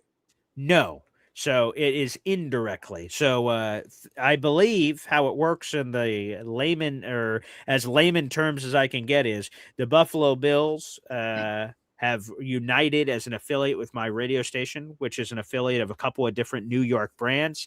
And they said, hey, we want to air our show, One Bills Live, which is Monday through Friday, 5 days a week. But we want you to hire someone that you trust to be able to fill this role. I assume every one of these radio affiliates has a version of me for them. So it won't be directly. And we'll see how much direct connection I have with them, whether I've been told a few different items on how directly I'll be working with the show or how I'm correlating with them from my seat in Syracuse, New York.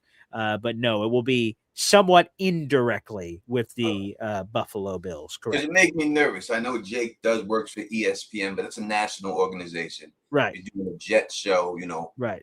I don't know what them to feel a certain way if they see your YouTube channel and all of a sudden, you know what I mean? You say something about the Buffalo Bills or something like that, and then they get in their feelings about it, like, wait, so we paying this guy? And exactly. So I hope that there's enough of a barrier that I want to be able to speak honestly. I don't want to work, especially something like that. That'd be very confusing. To be, they say, hey, don't say these things about the Bills, and then I'm restricted. From what I understand, I have none of those restrictions. I'm purely at this point in an off-air role. There may be a few on-air opportunities, but from what I understand, I don't have to hold nothing back. I'm not going to go out of my way to call them the worst organization of all time because of my connections, but I think we could speak when we have Jets Bills games and I have Bills analysts on the show. I could speak straight up about the team and I don't have to worry about that thing. All right, cool. As long as you know, don't want to bite the hand that feeds you, people getting their feelings and stuff, you know what I mean, and all that. So, and another guy called in here. He's 72 years old. He said he was. Yes, Happy birthday. That is Carl. That is C. He turned 72 today. Let me say happy birthday to Carl. May you live as long as you want, never want as long as you live. But let me also say this real quick. When him saying that about he sees bigger things in you than just doing this YouTube channel. I people may not know, but I'm a pretty successful YouTuber myself. I do pretty good on YouTube and stuff. What is that YouTube channel again? The Don Tony Teflon TV? Yeah, Teflon TV is the channel and stuff. Thank you. But what it is you can make more money on YouTube than you can make with that. Now, I'm sure he's older, so he doesn't realize it. You know what I mean? But there's a reason why all these guys who are ESPN and all that have podcasts on YouTube now. Right. You make much more money and become bigger on YouTube than you are on any network right now. That's why all the network people have their own podcasts. Stephen A. Smith, Shannon Sharp's making more money than he's ever made in his life with his Club Shay and his nightcap recaps, right? So I don't think he probably realized that. So it's not a bad thing. So and you're your own boss. So always don't. I don't want him, I don't think he's going to influence you to that point, but I don't want him to think that, this is small time. I think the job you have is good to get your name recognition out there, build your name, build your portfolio, but always come back to YouTube because in the end, you're your own boss, and that's the best thing to be. You nailed it. So I'm so happy you said that. The only reason I didn't immediately combat it is I didn't want to be disrespectful to C, but to me, and I was just talking about this with someone. I was at the radio station last night. I had to do a game, and there's a fellow person that works in the building, and I'm normally there by myself late at night, but every once in a while, some people will sprinkle through the building, and this person always comes every time he sees I'm in. He comes by and stops by, and he's been going through some work troubles, like he's not getting a lot of opportunities. And I said, one of the coolest things that I did and that it transformed into is being my own boss on YouTube. I was just telling him this last night. I said, it's a cool thing because here's the thing, right? I could work for all these different organizations and I've worked for a lot of cool organizations, but once I'm gone, I'm gone. They take their stuff and say, get out. For me, I have this YouTube channel that wherever I go, and I still work at Heavy, I connected my YouTube channel to Heavy to create more subscribers for me selfishly. I hope I'm at Heavy forever, but if I'm not, and the chances of the gods are I'm not going to be at all my jobs forever, I want to keep using them to grow me. So like if I'm ever on my own, at least I have this. I have this baby that I've built, and old Teflon TV over there. Well, by the way, where's that silver YouTube platinum plaque back there? Teflon TV. Where is that? I have my silver plaque in the living room. Okay. Beautiful. Where it should be with all your success, of course. I have my 100,000 with all your success. But I would say to people out there in the universe, right? Because I want to make that clear. He said, I don't see you doing this forever. And that'd be cool. NFL Network, all these different things. And maybe there's opportunities coming. Maybe. But I feel like even if I do that stuff, I want to keep doing this YouTube channel. I love this community. I love being my own boss. I love a breaking news happens. I'm like, you know what? I'm just doing a show right now. And if people want to join, they can join. I love the control. I love doing it. I hope I'm doing it forever. He says, I hope you're not doing it forever. I want to do it forever. I want this to always forever be a part of whatever I'm doing. So I appreciate you saying that. Like I said, I didn't want to jump in to be disrespectful to him, but I think it's to your point. I just don't think the awareness is there for what YouTube is at, for certain people. Right. So back then, this day, that was the only way, but this is new media. And 100%. All those networks are trying to catch up what we're doing. They're following us. People rather follow us. It's more authentic, right? To follow someone from YouTube, a real fan, than someone who's just a corporate guy reading off the cards. Kwame Brown always says, they read those scripts. They tell them what to say.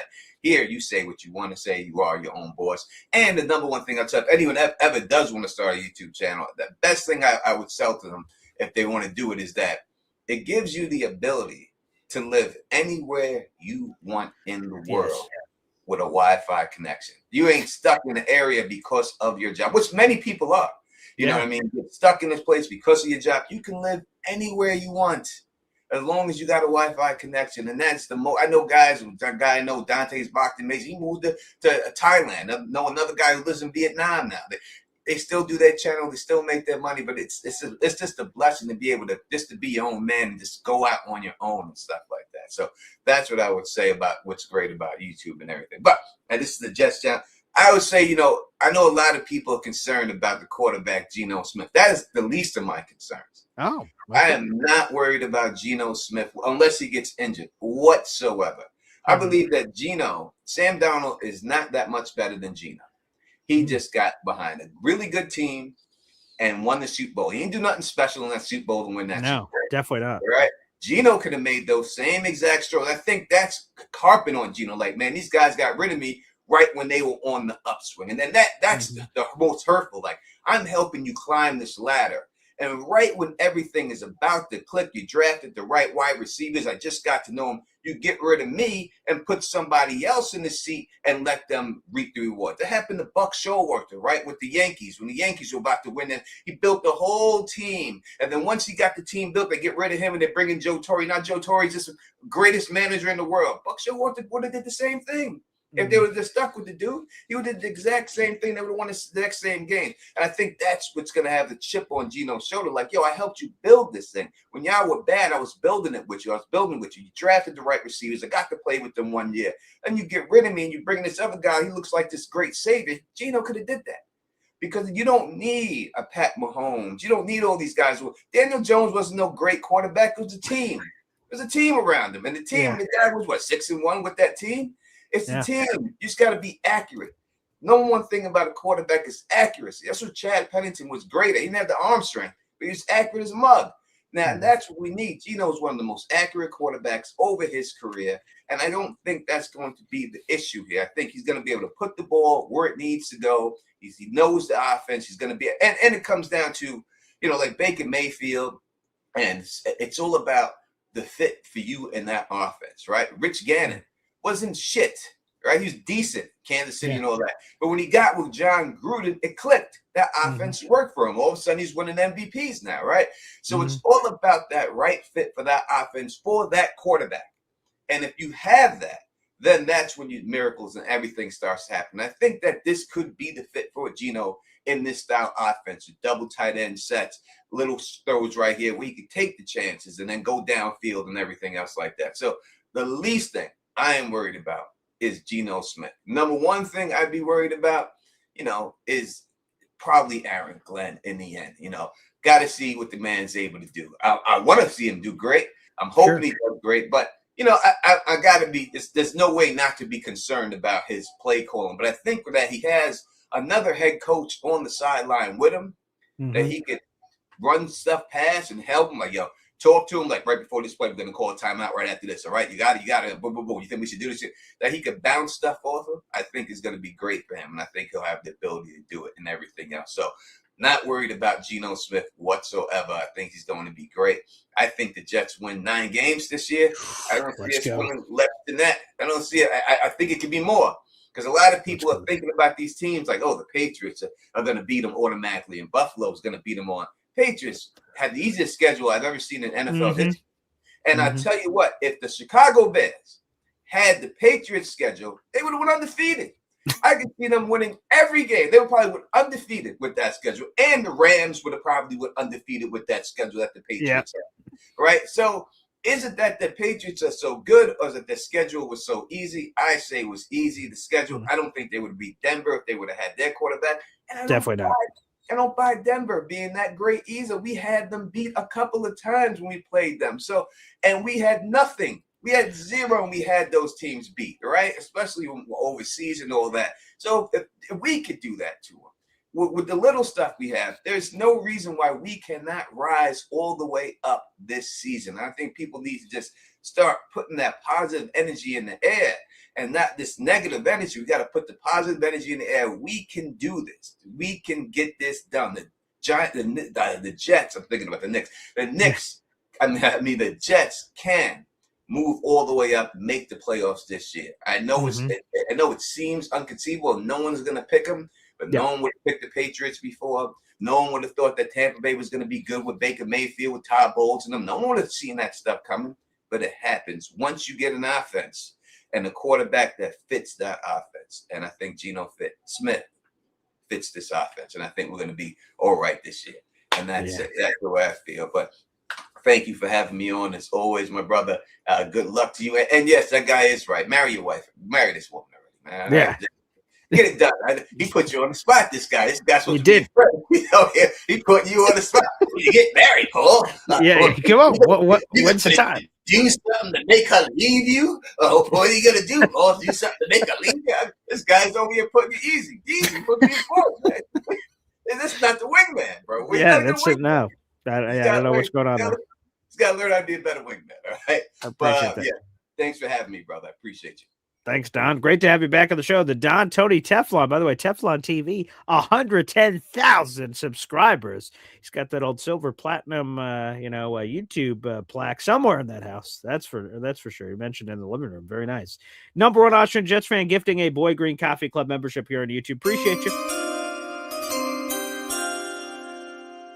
An Austrian Jets fan. That now takes you to 105. 105, good sir. You are $20 away, my friend, from a 5th raffle ticket to our beautiful contest. Thank you, Austrian.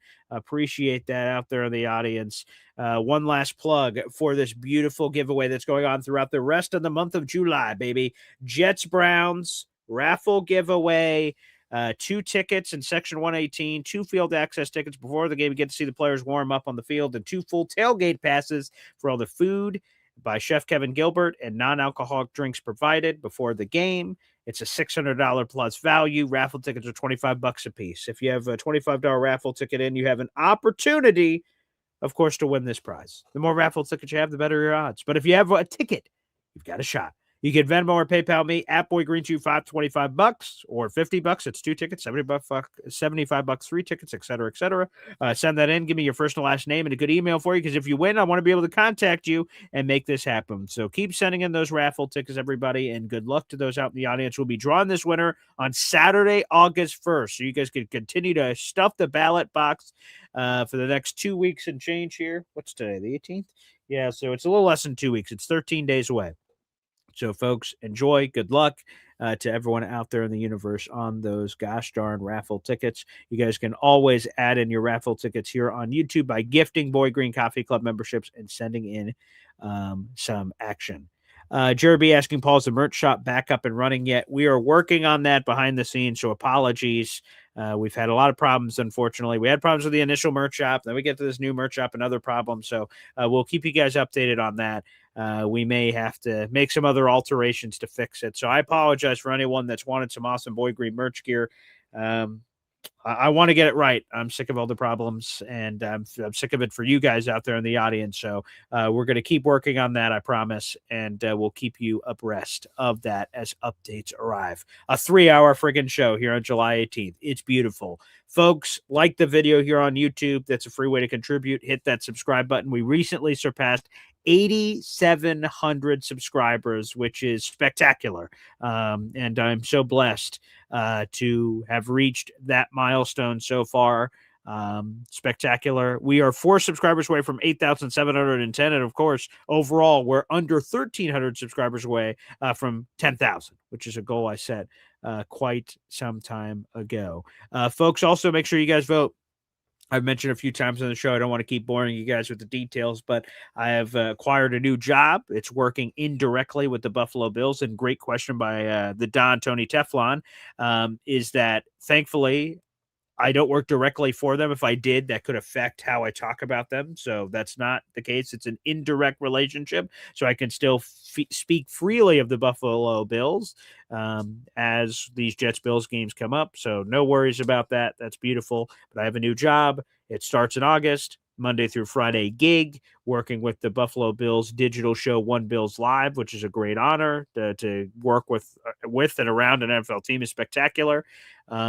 it's like I said, a great honor. However, that will shift Boy Green Daily in some form or fashion. Either the show stay at 7:30, they move to 7, they move to 6:30, or if you have another suggestion out there in the audience, Snowball said, what about 2 shows? Maybe that's it. 2 live shows. We'll figure it out. But feel free to vote on the poll. This show is about to be over, so you can only vote on this poll for a little bit. I'll give you the updated poll results here from this show. 48% of you say I should move the show to 7 a.m. and thus it would be a 90-minute show for Boy Green Daily starting in August, moving forward. And again, that wouldn't just be a weekday thing. I would do that if we do move the time. It would be for all week. So the show would permanently move to 7 a.m. if we were to do that. 48% of the votes are there. 35% say stay at 7:30. Only 17% of you said a 2-hour show, which would be the 6:30 show. You guys, while this poll is about to be over, you guys can vote. There is a poll up in the YouTube post section. If you go to my YouTube page, youtube.com/BoyGreen25, you'll see a bunch of tabs on the page that say videos, live, this, shorts, this, that, or the other. You will see a tab that says posts. Click on that. You will see I have a poll up where I'm asking you, the audience, to please share your feedback on what you believe should happen with the show. Stay at 7:30, move to 7, move to 6:30. If you have other suggestions, I believe there's a comment section where you can share your other thoughts. I'd love to hear them. Show by the people, for the people. I want to do what's best for the community. I love doing this. And so thank you. Thank you. Thank you. All right, everybody. Thank you so much for jumping on the show. Appreciate it. Like the video, hit subscribe. We'll be back on tomorrow morning with the Jets Worldwide crew. Should be a time. Appreciate y'all. We'll see you later. Take care.